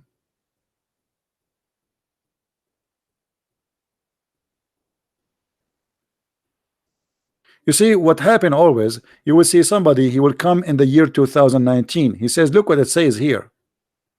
We'll go there and live at that time.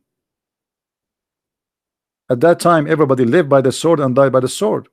And this is a small society. They are called Jews. They want to be sure that this is an extreme punishment, so nobody will do it. So when you do that, you know that what you are going to face. You do it, it's mean you choose the punishment. You have no problem. When here in America it says if you kill somebody, some state agree with the execution, they will execute you. It's mean you don't care. Execute me, I will kill him. When you break the law, knowing what the punishment is not a secret. That's mean you are willing to take care, to take all the way up to the punishment if they discover you did. So when we speak about something, we speak about it in the time and in the history. We don't compare it today. Until now in Texas there is a law, it says women underwear are not allowed to published in the public with men underwear. When we hear this we laugh. But because you are comparing a law was exist 200 years ago with today, where neither men or women wearing underwear no more. So, you know, when a Muslim he tried to put down the Old Testament, we laugh at you. Muhammad, he came thousands of years after Moses, and he take us back to the cave time.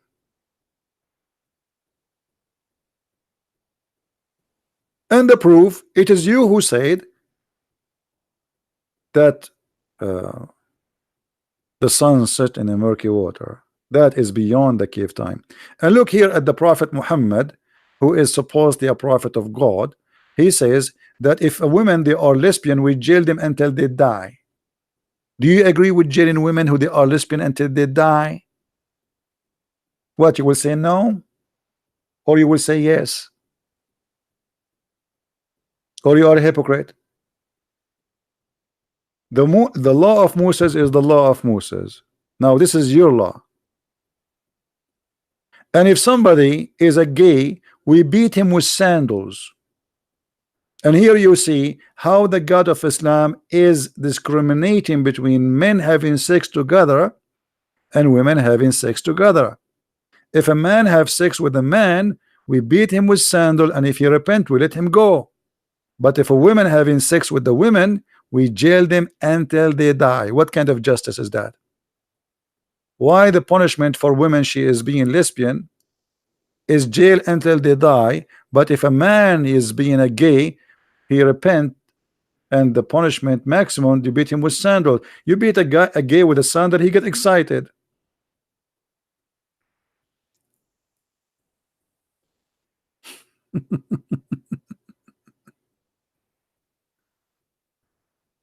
Sandals, and if you repent, you let him go. But yet the women, if she have the same crime, we jail them until they die. Why? Which one is more ugly? Two women kissing each other, touching each other, or a man doing a man? Which one is more ugly? So why the punishment of the women have no mercy, and until death you jail them, but a man, if you repent, he go? So you don't follow the, why you Muslims you claim that you are follow the law of Abraham and the law of Moses? The law of Moses doesn't say that. You are a hypocrite. You claim that Muhammad claiming that Moses was a Muslim prophet. Okay, where is the Muslim prophet who followed Moses? The Muslim prophet. Moses is a Muslim prophet, Muhammad is a Muslim prophet. So how come the law of Muhammad has nothing to do with the law of Moses?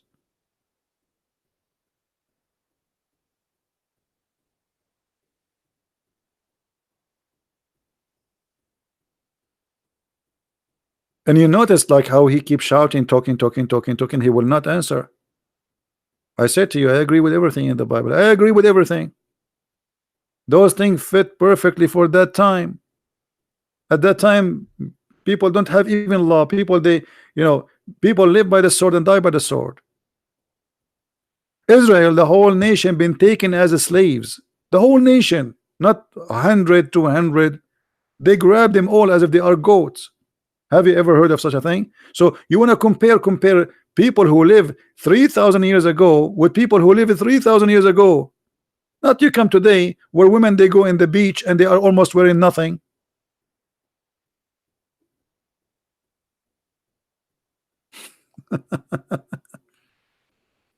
You see, when we compare the Quran, we compare it with the Quran, not with today.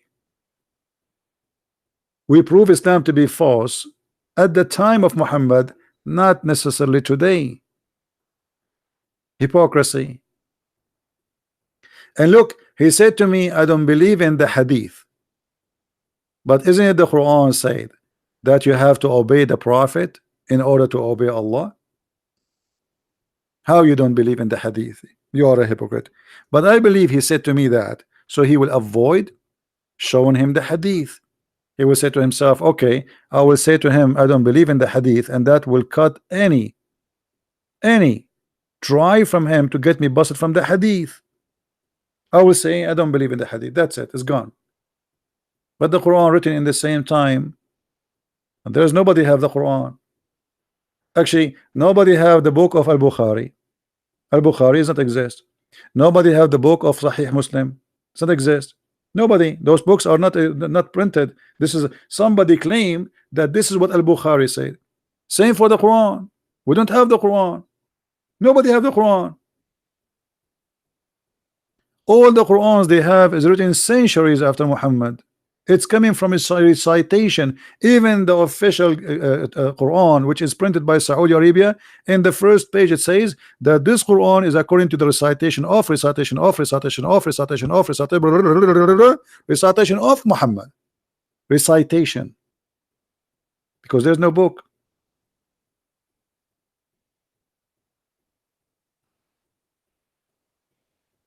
So what is your book?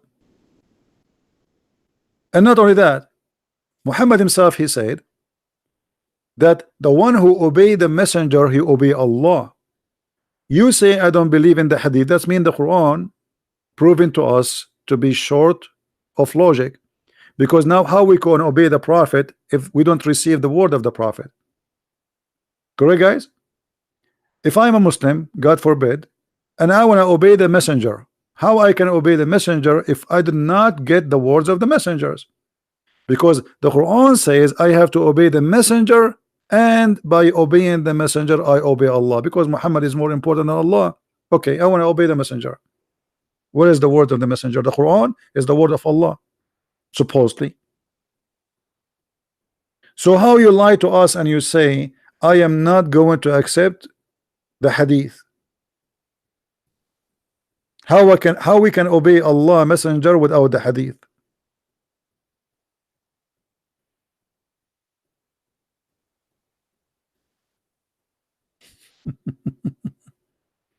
Right? Now listen.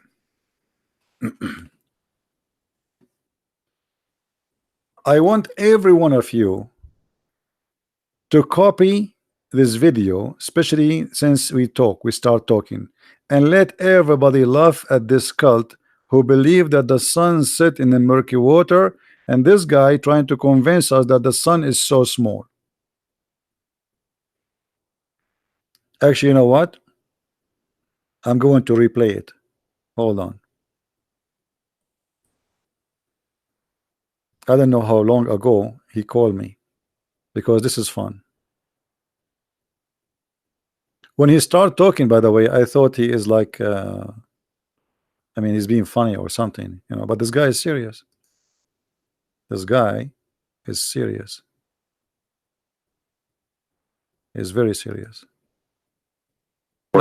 He's talking about, you just said how we see the sun. That's mean that the sun setting, sunset, sunrise, correct? I mean, you can say that water is running. You know, is that wrong? No, the water is running. Yes, water is running. No, water is running. If it's running, it doesn't literally run. No, it does. It doesn't literally run, just like the sun. It moves. No, it does. It does. The water run. The water move from A to B. Water has legs. You're saying that water can run with legs. Water doesn't have legs. My friend, running have nothing to do. I'm saying running have to do nothing to do. Okay. Remember. First of all, you are not reading the Quran. Quran is not meant to be in English. In Arabic, it says tajri. It actually is. Tajri. No, it's in Arabic. Tajri. Yeah, I know. The word tajri, it's mean go ahead. You run. It's running from location to location. Now, you said and you agreed that this is about how we see the sun. So Allah speaking here about the sun setting, the sun rising, but this is absolutely false. The sun does not set, the sun does not rise. All it says is that it runs to a specific destination, and running is interpreted the same way that water is running. Okay, it moves to a certain destination, which it does every single day. It's just a all right. If we go just two verses down, you can read the verse before it. You can read the verse before it. And the moon after it have measured in their mansion. The Quran believe that the moon have mansions, and this is what the religions before believe, that the moon he have mansions, he live in the places, and he moved from place to place. And people, even the Sabian, they used to go, and when the moon disappear, they go to the second town to welcome him in the other town, because this is a new moon. Now here you notice that the moon have houses, and he says to you, and he run in the old way, as it was in the old way. But this is not true. I mean, this is false. Now if we go in verse number 40, it says, it's not permitted for the sun to catch up the moon, nor can the night outstrip the day. Each just swim along in its own orbit. Is that correct? Yeah, swimming in an orbit. But let's take one thing at a time. It's also important to quote the Quran correctly and not just interpret it, like not just use your own words every time. So 36:39 says, and the moon we have measured it to appear in stages until it returns like an old palm sheath, which it does. It's like the different stages of the moon, which is but here it says it live in mansions. Is that true? There's mansions for the moon? No, I'd say that in the Quran. It says? It says it appears. It says it's in front of us. Everybody can read. I'm reading your Muslim translation, not my translation. Yeah, which one are you talking about? 36:39? Yes. Yeah, it says, and the moon we have made appear in stages. What? So if you want to read from the one that I read from, it's the monotheist translation. What translation you are reading? Here, I'll post it in chat. You can Google it. It's called a monotheist translation. Otherwise, you can go here. Monotheist? What does that mean, monotheist? Yeah, monotheist means one monotheist. That's what we are. We reverence one God. That is a new form. Monotheist. Let me see if we have it here. Yeah. Monotheist. It says it as well. It talks about monotheism. Okay. Yeah, but my friend, do you speak Arabic? Only some. I don't speak it fluently because it's not my native tongue, but I should learn it. This translation is absolutely false, my friend. It says, وَالْقَمَرُ قَدَّرْنَا مَنَازِلَ حَتَّى عَادَ كَالْعُرْجُونِ الْقَدِيمِ. So it says the word manazil. So how this guy, whoever translated this translation, he said, you can copy this word manazil as you see on the screen, post it in Google, and you will see it mean houses or mansions. So this is a false translation. Well, there's lots of translations that translate it that says the moon we have measured it to appear in stages, and Arabic is a rich language. Anyway, guys, you can play it later. Please download the video after we finish, and you can cut the part where if you want to make it short, where this Muhammadan, he says the sun is swimming and going in the murky water. Actually, I just got some coffee. I missed the coffee. But it's very funny how a Muslim always try to fabricate. Right away, they don't want interpretation of any scholar. They don't want the hadith. And he is a Muslim. He is the one who understands the Quran. And now, after understanding the Quran, he come with the conclusion that the sun set in the murky water. Hey Zuha, how are you? Guys, Zuha, she was making fun in her comment. I made a video about her comment, if you remember. She said how the Bible says that the sun is created in the fourth day. How are you, Zuha? Zuha, so you are making fun of the Bible for saying that, but the Bible says in the beginning, God, not Allah, created the light. So we have light, but in your Quran, Allah created the light at the end. And not only that, your prophet, he says Allah created the sun in Wednesday. So what do you think, Zuha? Do you like to laugh at Allah? Because you said this is against the science. Everybody, I have a video, everybody can watch it. Your comment is there. Correct, guys? Your comment is there. I am a normal human being. I'm so glad that you are a normal human being. Why? I was expecting you to have 4 legs. I know you are a human being. I just want talking to you. Otherwise, I will not talk to you. Like when we talk to cats, we say meow, meow. I'm talking English to you, so obviously you're a human being. I'm talking to you. So what this have to do with my question? Why you made fun of the Bible saying how God can create the sun in 4 days, and this is against science? But while the Quran says Allah created the sun at the last day. So now you are a human being, like a week ago you were not.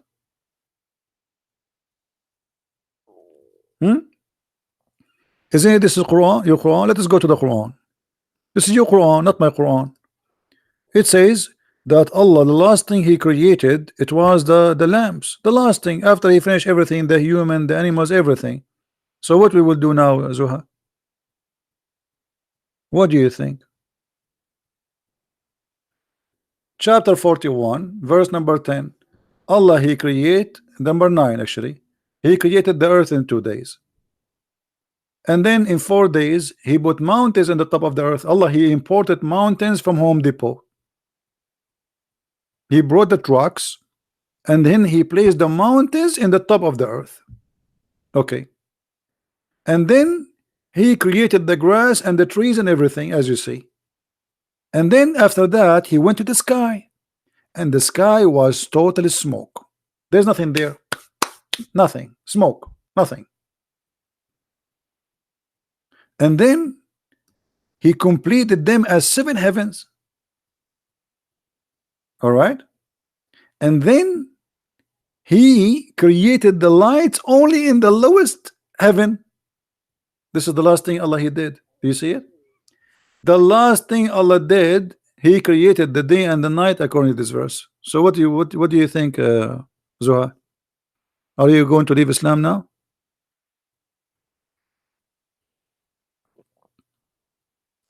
First, read your Bible. I agree with my Bible. Yes, guys, how many times I need to re-say? You see, this is the difference between us and you. You Muslims are ashamed of, you make fun of the Bible. When we show you what is in from the Quran, especially if it's agreement, you bite your tongue. You say, I was a human. I'm just a human. I agree with my Bible. What's wrong? Why don't agree with your Quran? Do you agree with your Quran? How many times I need to repeat saying, I agree with my Bible? Do you agree with your Quran? No, I know how to refute, get you busted. I agree with my Bible. Do you agree with your Quran? Either you say yes or no. Do you like to call me Zuha? Do you like to give me a call?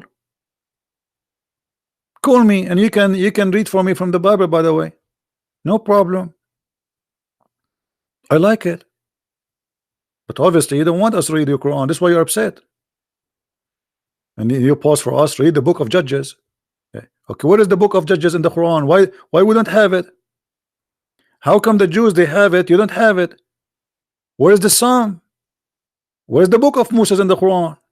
I mean, what kind of book this book is? Why the book of the Jews have every prophet book, and in the book of Muhammad there's nothing but fairy tale stories? Where is the stories of Moses? Where is the book of Moses? Shouldn't the Quran, if you Muslim, you say that Moses was a Muslim prophet, shouldn't the Quran be a book by itself additional to the book of Moses?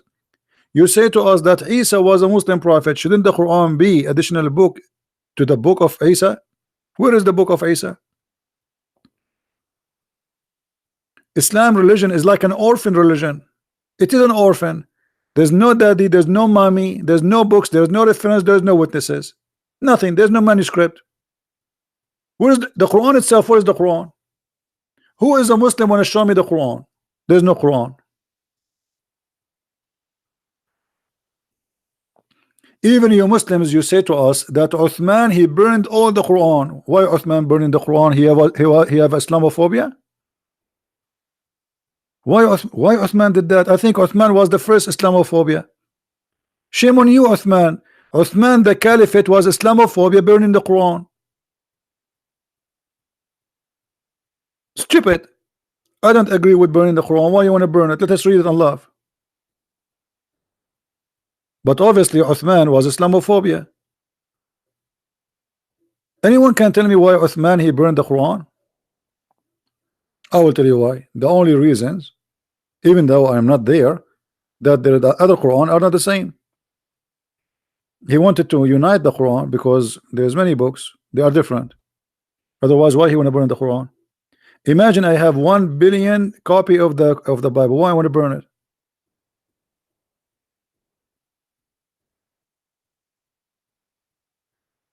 Do we have any Muslim would like to call us?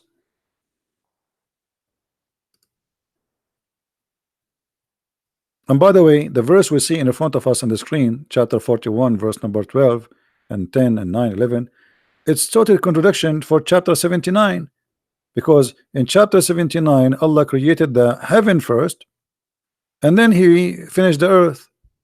In chapter 41 Allah created the earth first and then he finished the heaven, which is a clear evidence that the Quran cannot be a book of God.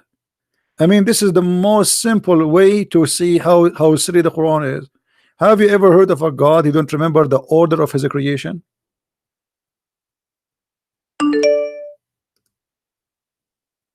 Huh?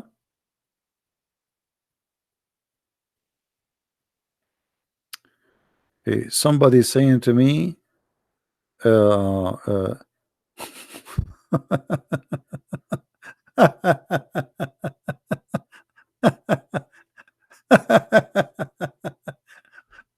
that's a good one. Guys, somebody says to me, I am from the Mossad. Do you like to work for us? I work for Jesus, my friend. What Mossad? I don't know how stupid what you are saying to me. We work for Jesus. This is our employer. What Mossad? I know how silly you are.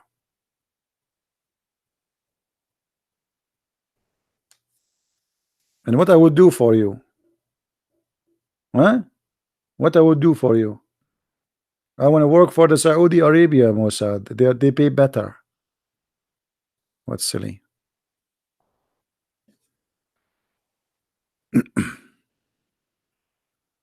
And by the way, we debate the Jews too.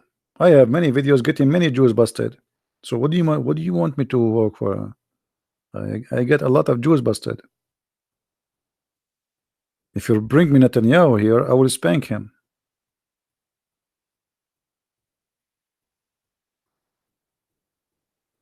Do we have any Abdul?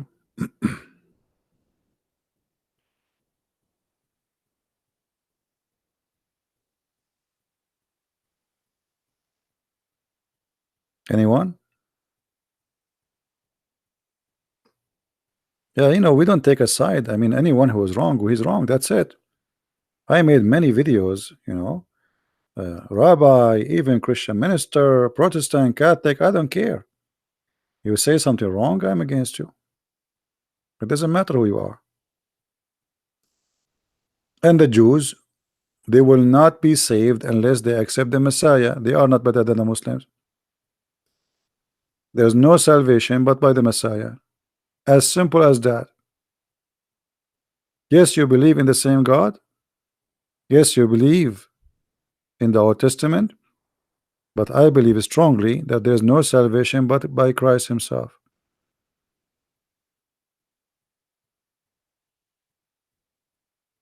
So what if you are a Jew? For me, you don't believe in the Messiah, you are lost. Yeah, we are not talking about who blow up himself. This is not the topic. You see, we are talking about salvation. We are not talking about, we are talking about at the end of the day, you see, all of us, we will die. For me as a Christian, I believe there is no salvation except by the Messiah. Moses will not save me. Abraham will not save me.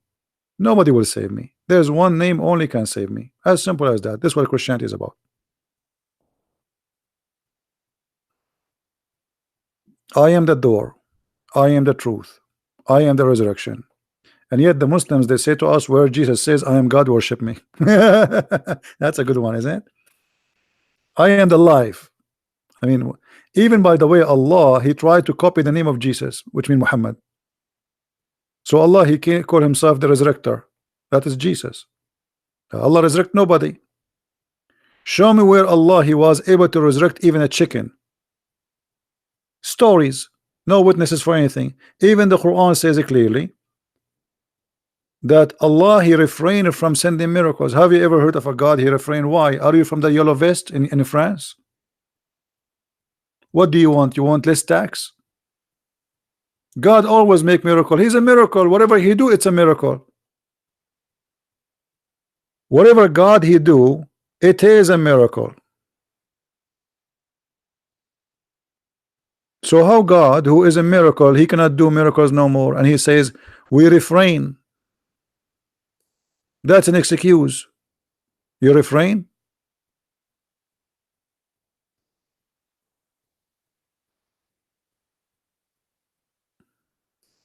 Nice to meet you, Mr. Refrain.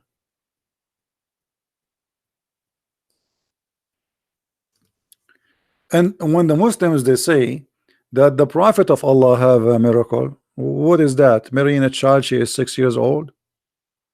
What is that? Go into the seventh heaven and there is no witnesses? Show me the miracles of Muhammad in the Quran.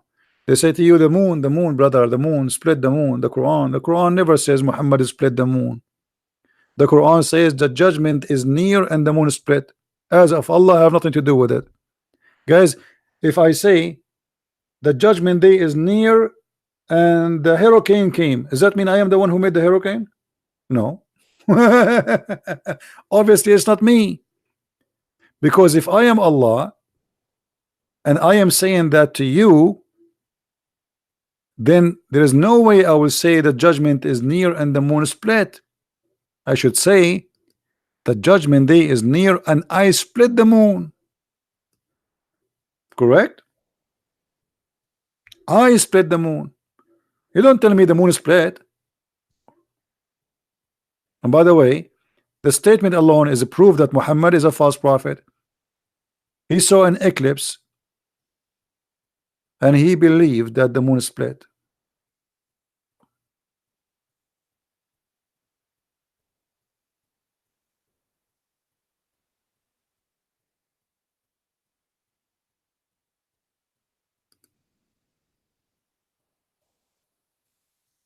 Do you see it? The hour judgment is sight and the moon eclipse. This is a guy, he is reporting the news. This is not a God telling me what he did.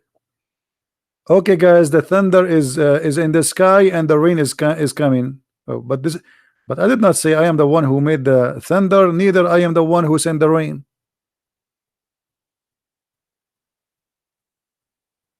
You see it?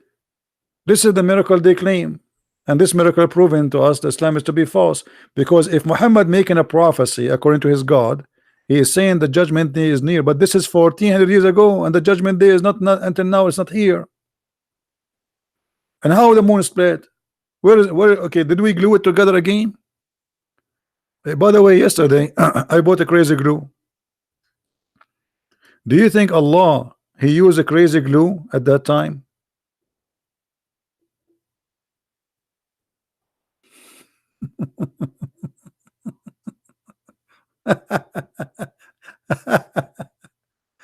Oh boy. Do we have any Abdul? By the way, crazy glue is good. Crazy glue will fit perfectly with the crazy Quran.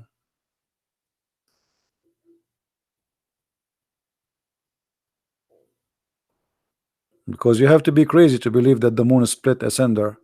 And what happened? Allah changed his mind after he split it. Okay, this is a sign of judgment day. That's mean judgment day. So what happened? He changed his mind. He put it together again. He looked suddenly at his smartwatch. He said, oh, it's too early. I'm going to change the hour now. You split it already. And now we heard the Abdul trying to convince us that the sun really set in murky water.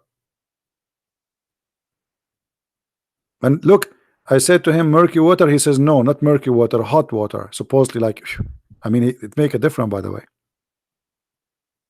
He was correcting me. I said murky. Actually, he is right. It's hot water. But look, he's like, this is the man is consistent. Like, no, it's not the murky water. It's a black, dirty, hot water. Oh, okay. And the sun is there now. Oh, okay.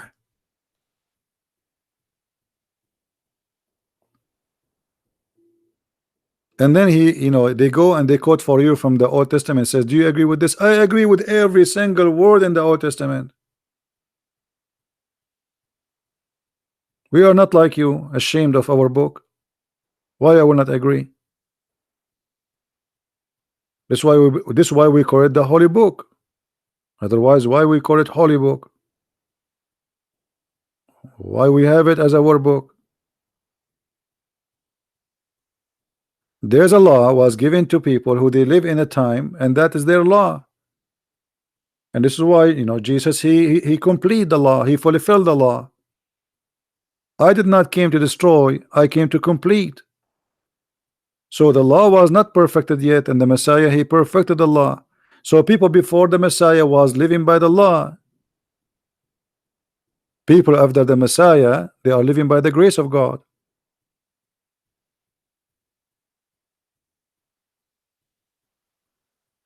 Even the Jews, they understood the law wrong.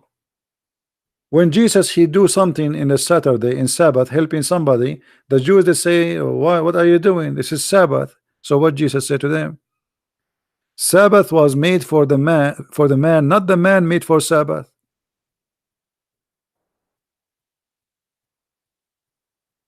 So you go and you say to me, the book says Sabbath, Sabbath. If you break the Sabbath, we will do this to you. But obviously the Jews, they were not practicing the law correctly. They have their own wrong interpretation.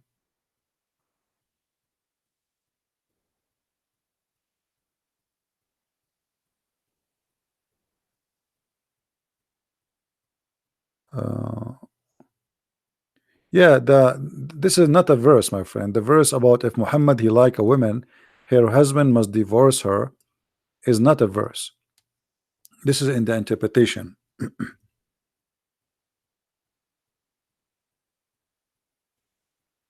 You know the story where Muhammad he liked his own son wife.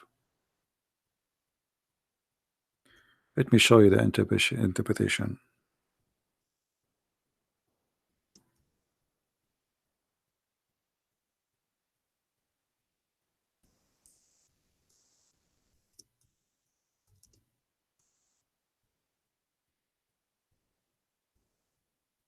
But those you will not find in English anyway.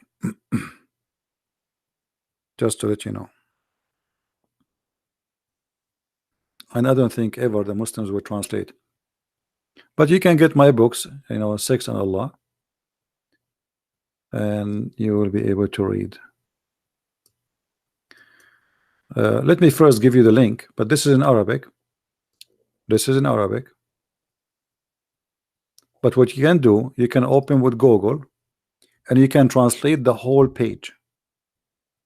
This is the official government website of the Kingdom of Saudi Arabia.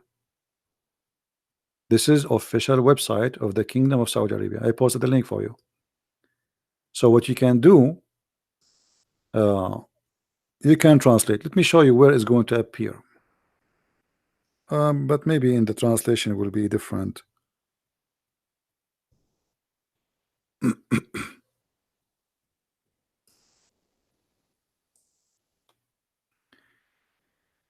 Here where it says and from what is it was lawful for the prophet, which means only Allah gave it to the Muhammad only.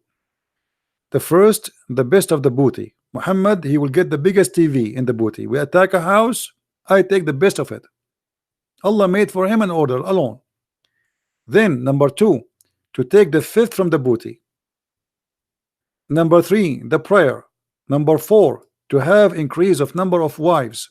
Number five, to offer women by hiba, which means to give herself. You do not need to marry her. You do not need to ask for engagement. She give herself. She is lawful. Number six, to have sex with the women without the permission of her father. Number seven, to do that, to have sex with the women without paying a dowry, because it's sex, is not marriage. Number eight, to have sex during doing Hajj or going around the Kaaba. Number nine, If he take an oath, he can take an oath to his wife, but he can break it. It's lawful for him. Number 10, and here is the problem, or all of them they are problem actually. إذا وقع بصره على امرأة وجب على زوجها طلاقها. If his eyes fall into a woman, her husband must divorce her, and it is lawful for him to F her. Let us use a Google translation. All right, Google will not really give a good translation, but you know.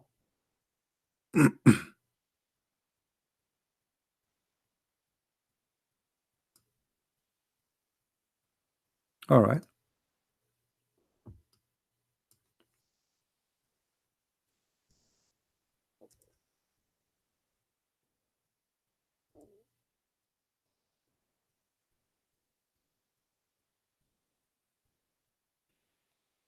Here we go. You see, this is the auto translation. If he sees his eyes on a woman, for sure here translation is not correct. If his eyes fall into a woman, her husband must divorce her. Kabich? Do you see it? Number 10. So all what you need to do, the link I gave you, use Google translation. It's not accurate, but better than nothing. I mean, this is a prophet of God. If his eyes fall into a woman, her husband must divorce her. Why? Why? What is that? What does this have to do with religion? What does this have to do with God? So because I'm a prophet of God, if I like your wife, you have to give her to me? If your wife, she walk by and she serve me some tea or some coffee and I like her, you have to divorce her immediately so I can sleep with her. And by the way, all cult leaders, they share the same thing. All cult leaders, they tell many women to sleep with them. All the women who come to their religion, they want to sleep with them.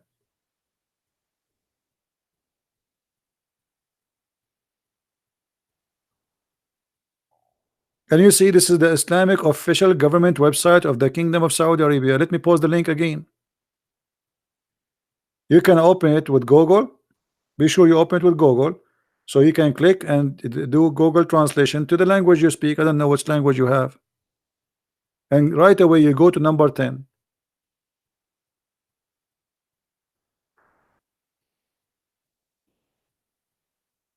What those numbers you are giving me, Bomba? What those numbers, Bomba?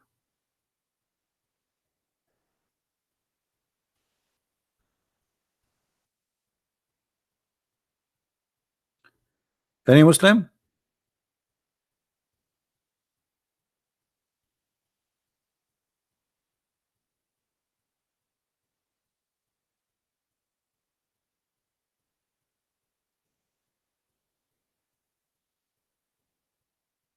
Any Muhammadan?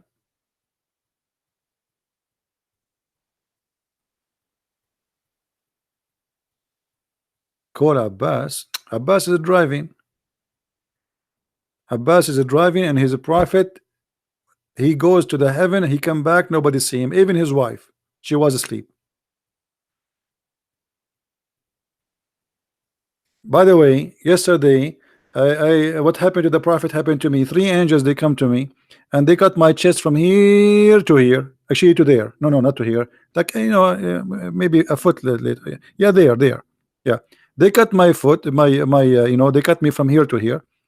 Actually, let me show you. I just have stitches here. This is not the stitches. This is no, this is the. I don't know. It looked like a high heel. Somebody throw a heel or something. Okay, so they cut from here to here, and then the angels, they after they cut my chest, they took all the material out, and they washed them with water of Zamzam.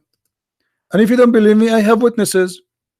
Witness number 1: did you see me where the angels were cutting? Yes, it sounds like my voice, but he is the other me, because I am many people. I have what you call it, Shafranitza. My English is funny, so forgive me. Ooh, What is this guy is talking about? That's anyone he tell you I went to heaven, I came back, and then you believe? No witnesses, no proof. Okay, he went to heaven. Did he see how the earth looked like? So after he went to heaven, he come with the conclusion that the sun set in murky water. This is what happened to us if we go to the space.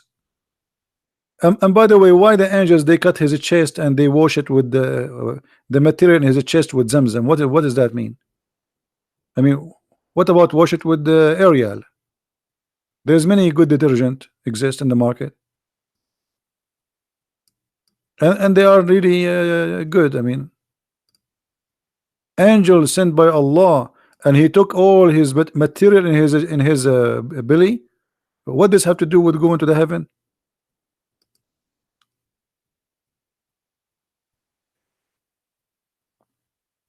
By the way, I heard, brothers, that hold on, let us call Zach and I. Christian Prince, I told you don't call me late at night, and I am sleeping right now with my 4 wives.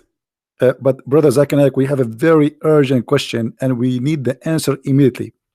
I told you once at the time. I'm going to sue you. I'm going to call the police for you. You are not valid, brother. But we need to know what is the connection between cutting the chest of the prophet and his stomach and taking everything off and washing it with Zamzam to go to the heaven. Christian Prince, I'm going to get you busted. According to NASA, all the space people who went to the heaven, actually to the space, before they went to the moon, what they do to them? They do surgery, and they are sure that they are very healthy. So they do X-ray. In the time of the prophet, there's no X-ray. So the angel, they cut his teeth and they took everything off to be sure everything is fine, and then they put it back.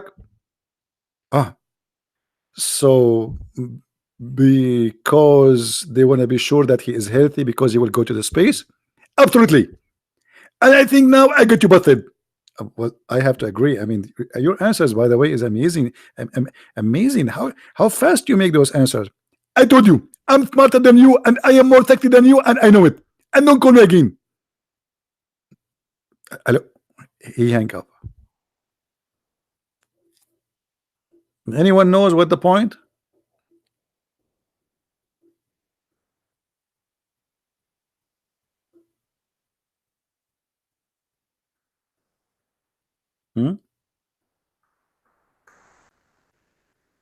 So they cut his chest to be sure he's healthy? Is that why? No. The hadith says, okay, I forgot to tell him. Call him again? According to the hadith, guys, according to the hadith, which means according to Muhammad tell, they cut his chest so they can install in his chest a dish of faith and a dish of wisdom.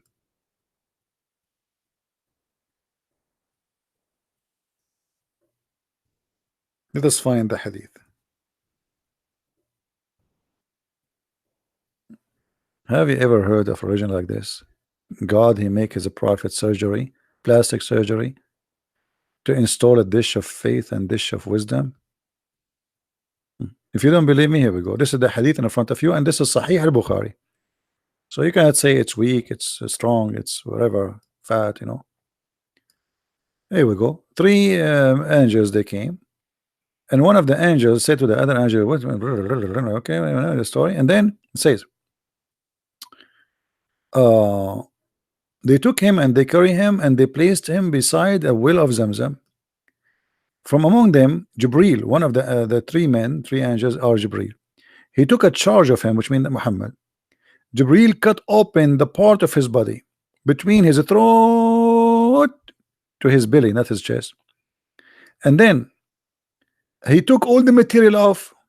And by the way, this is very normal. I mean, all prophets before, angels, they cut their material and take it off because it's you know, I mean, rust, garbage, you know, you never know, you know. And then they took from his chest, guys, read how Christian Prince he read this word, abandonment, and I learned this from Zach and I, don't blame me. And then washed it with Zamzam water with his own hands till he cleansed the inside of his body. And then a golden tray contained a golden bowl full of belief and wisdom brought, and Jibreel stuffed his chest and throat blood vessels with it, and then he closed his chest. Okay. In the Middle East, this is exactly how we earn our wisdom. Allah, he sent us an angel. He have with him 2 dishes, and by the way, the dish one of gold. They are made of gold. I mean, Allah, do you think Allah in his kitchen he have like what? Plastic? Gold. And like me, I did not go to school. That's why my English is perfect, because Allah, he installed English in my chest, and this is why, again, quote unquote, my English is perfect, because Allah, he installed a dish of English in my chest. Otherwise, I do not know English.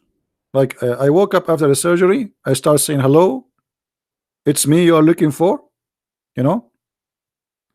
Otherwise, I know nothing about. The only English word I know, si senor, before the surgery. After the surgery, I learned English and I start speaking English, like saying takbir or alhamdulillah, you know. And this is I have witnesses for that. And if you don't believe me, I mean, why Muslim need witnesses for my stories? Here we go. Muhammad have no witnesses, and they believe in it. Do you Muslims believe in it or no? You say yes. Okay. So if I say now I went to the seventh heaven and there's 3 angels, they came and they cut my chest and they put what? By the way, in my chest I have 500 pixel display. They installed it there, and the fast charge battery. And I have Android, not Android, because Android is made by the kuffar. Android is made by Allah. 1000 Android, and they put all those things, you know, in my chest. And now I'm very smart. I know everything. You know, ask me any question. Okay, the gentleman there is asking me questions. Where is Brazil? Crazy. Brazil in Brazil. It's in Brazil. You know, ask me a different question. Where is Africa? In Africa. What's wrong with you? I told you I know everything.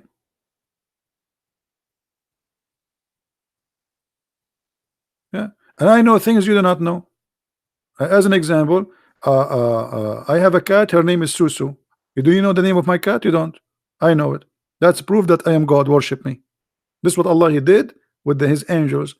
The angels, they said to him, Adam will commit sin. Allah, he said, told them, I know not what you don't know. And then he taught Adam the names, and then he placed the things, and he said to the angels, okay, tell me the names of those things. The angels, they look, this one we do not know, and this one we do not know, and this one we don't know. So Allah, he said, okay, Adam, your turn now. Tell them the names I taught you. Adam starts saying rabbit, cow, microwave, and the angels like, wow, how Allah he knew the names. He is the one who gave the names for those things, so how he will not know it? What Christian Prince look like? This is a very tough question for me, because I am unlike anything. It's like when you ask a Muslim how Allah look like, what he would say. If you remember when I was debating Dr. Nabil Baikli, he says to me, okay, Christian Prince, Allah is a physical being and he have a leg. Do you think his leg is like yours? And I was looking at my leg. I said, man, good, thank God his leg is not like mine. I mean, if you see my leg, you will die from being terrified. But what does have to do with the question? And why Allah leg have to look like my leg? It doesn't matter, but he have leg. It look like my leg, it doesn't look like my leg, but still, why Allah have a leg? And how he look like? When you say he have a leg, it's me have a leg.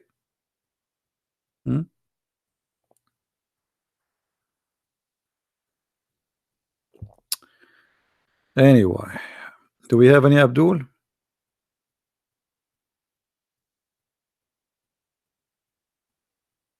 Anyone?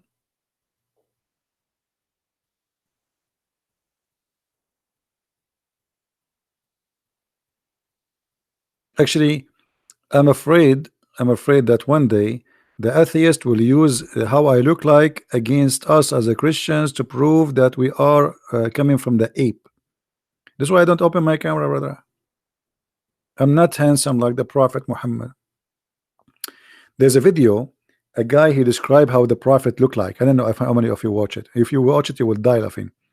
He says, there's a guy, he came in the middle of the night, and then he saw the Prophet, and then look at the moon, and then he looked at the Prophet, and then he looked at the moon, and then he looked at Prophet, and then he looked at the moon, and then he looked at the Prophet.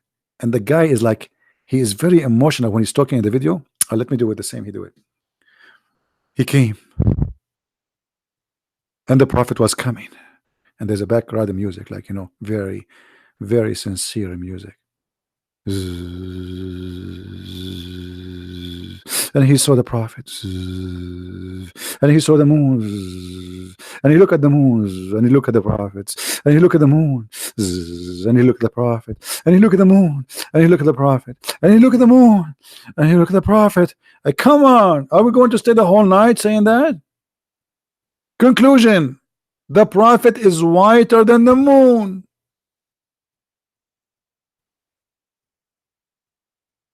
That's the whole story. People these days, they spend money to get dark skin, my friend. But those Arab are obsessed with the white. You go in the Middle East, you will find every Arabian woman, every mother. My son, I want to make you. I wanted you to marry a beautiful white girl. And you say to yourself, oh boy, my mom, she chose for me a white girl. Okay, she have to be white. Otherwise it's not. Actually, in the old days, I don't know if I told you that Muhammad, he promised them that a woman will have 1 mile bomb, right? 1 mile in the heaven. When I was a kid, there was a song, and I could not really understand what it's mean in Arabic, but it's a nice song. I mean, as a word, it says that there is a woman. She was so beautiful to the point the camel could not carry her. And I was asking myself, what is the connection between the beauty of the women and the camel is not able to carry her? I could not find any connection. I mean, the song is this, what the song says. And then later I figure out from the elders, they say that in the old days, if a woman, she is very heavy duty, what I'm talking about, very big, that means she is so beautiful. And if the camel could not carry her, that means she is the beauty queen. Not like today, everybody want to lose weight, blah blah blah blah. Go back in time. You can eat as much as you can, and still the men, they will be fighting to marry you. They will be like, please marry me, and you say, no, no, no, no, I have to eat more. So in the old days, the the bigger you are as a woman, that's mean you are healthy and you are good. You will give a lot of babies, and the babies will be big. So if you are skinny, that means you are sick. That means something wrong with you. So this is why the songs, and this is why Muhammad, he promised the Muslims that the women will be so white, extremely white, to the point you can see through the marrow of their bones. You remember the hadith, right?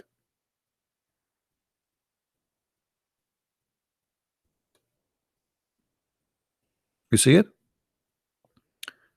Because the Arab, they love women who they are extremely white. Not only white, they have to be really, really white. This is why the word hur is about something extremely white, and it's a transparent. It's like a grape. Grape is hur. Grape. If you look at the grape, you put it in the light, you see through. You see the seed. You know. Anyway.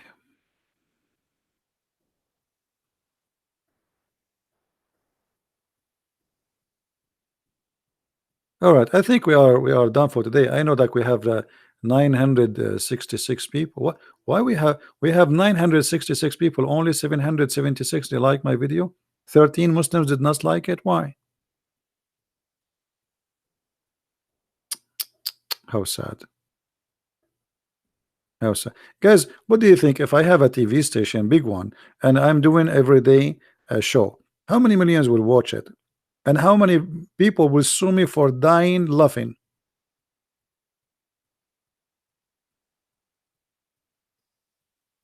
Hmm?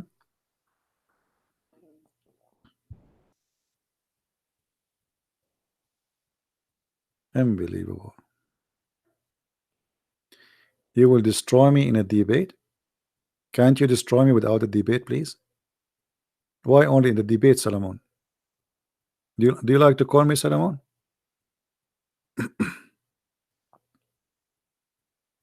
Solomon wanna destroy me in a debate. Okay, Solomon, shall we start? Do you wanna call me?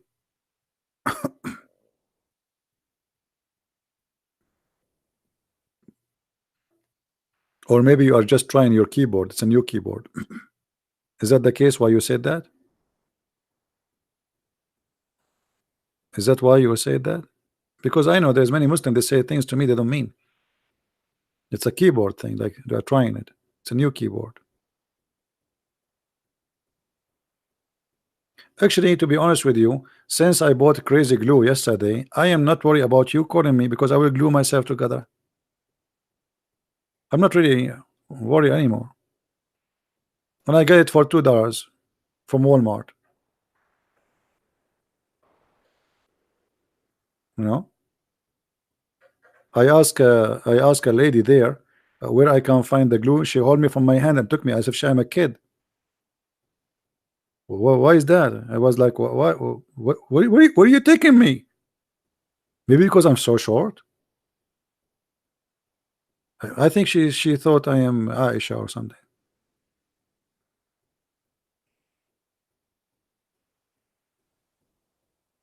So, Solomon, you want to call me or what?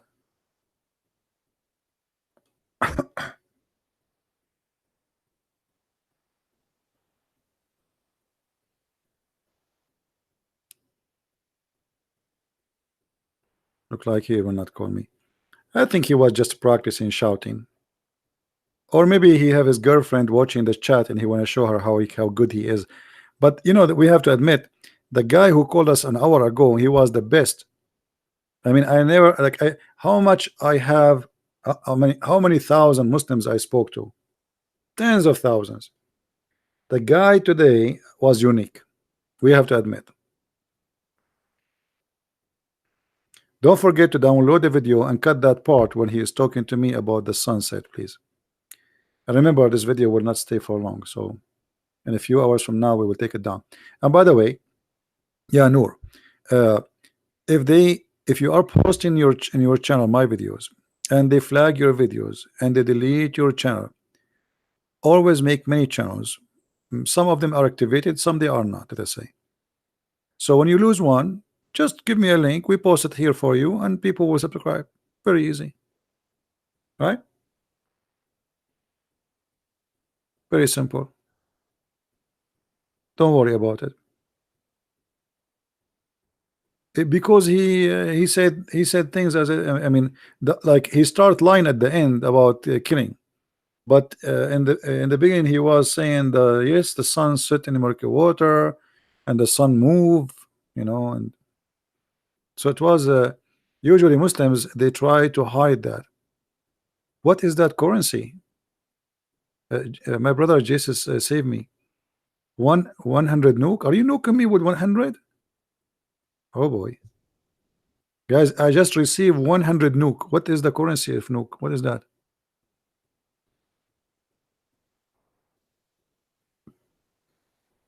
I have 100 nuke now. I am God.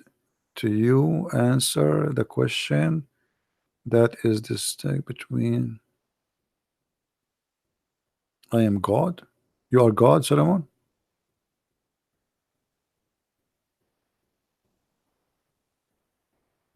Nuke is the currency of Norway. So if I go to Norway and I make 500 nuke, man, I can control the whole earth. That's a good thing.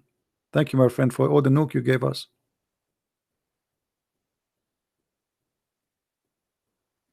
Actually, I want to go to Norway, but it's expensive.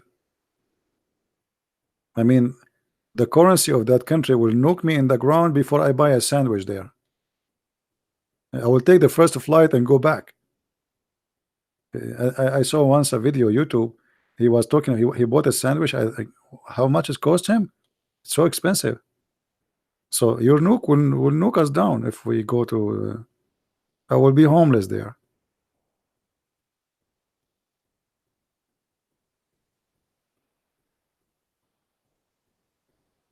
No, actually, I saw videos about Norway. It's so beautiful country. It's very beautiful country. Yes, they have a tough winter, but it's really beautiful country. They are lucky actually, and I hope they will take care of their country and they will protect it from all the risk they are facing. Because those countries, they are attracting many foreigners, and if you keep receiving foreigners, then the country will be out of Norwegian, in Norway, and then you yourself, you will become a foreigner in your land, and they will kick you out. You became minority, right?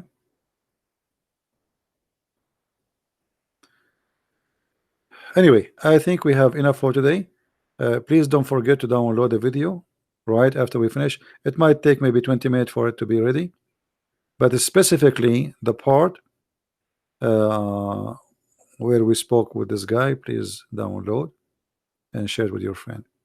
Again, I want to say thank you to be here, and thank you for those who support us. I appreciate you, and thank you for those who download the videos and keep them around. Take care, and I will try again to be here tomorrow. Maybe we can find another fish which is fishy, right? Let us hope. But today I did not really do good, because in the last 3 days we have every day live on air a Muslim leaving Islam. Today we did not make any Muslim leave Islam. At least he told us, but maybe from those who they are listening, there's some they decide to leave Islam. Hearing especially this guy explain how the sun set in murky water, and he is saying that this is what it is. I mean, how after this anyone can believe in such a cult, right? And now I have to go before the sun set in the murky water, and then in order to grab it back I have to walk in the murky water, and I don't like to do that. Thank you guys for being here. May the Lord bless you, and Christ is Lord, Islam is false, and see you soon again. Take care. Bye-bye.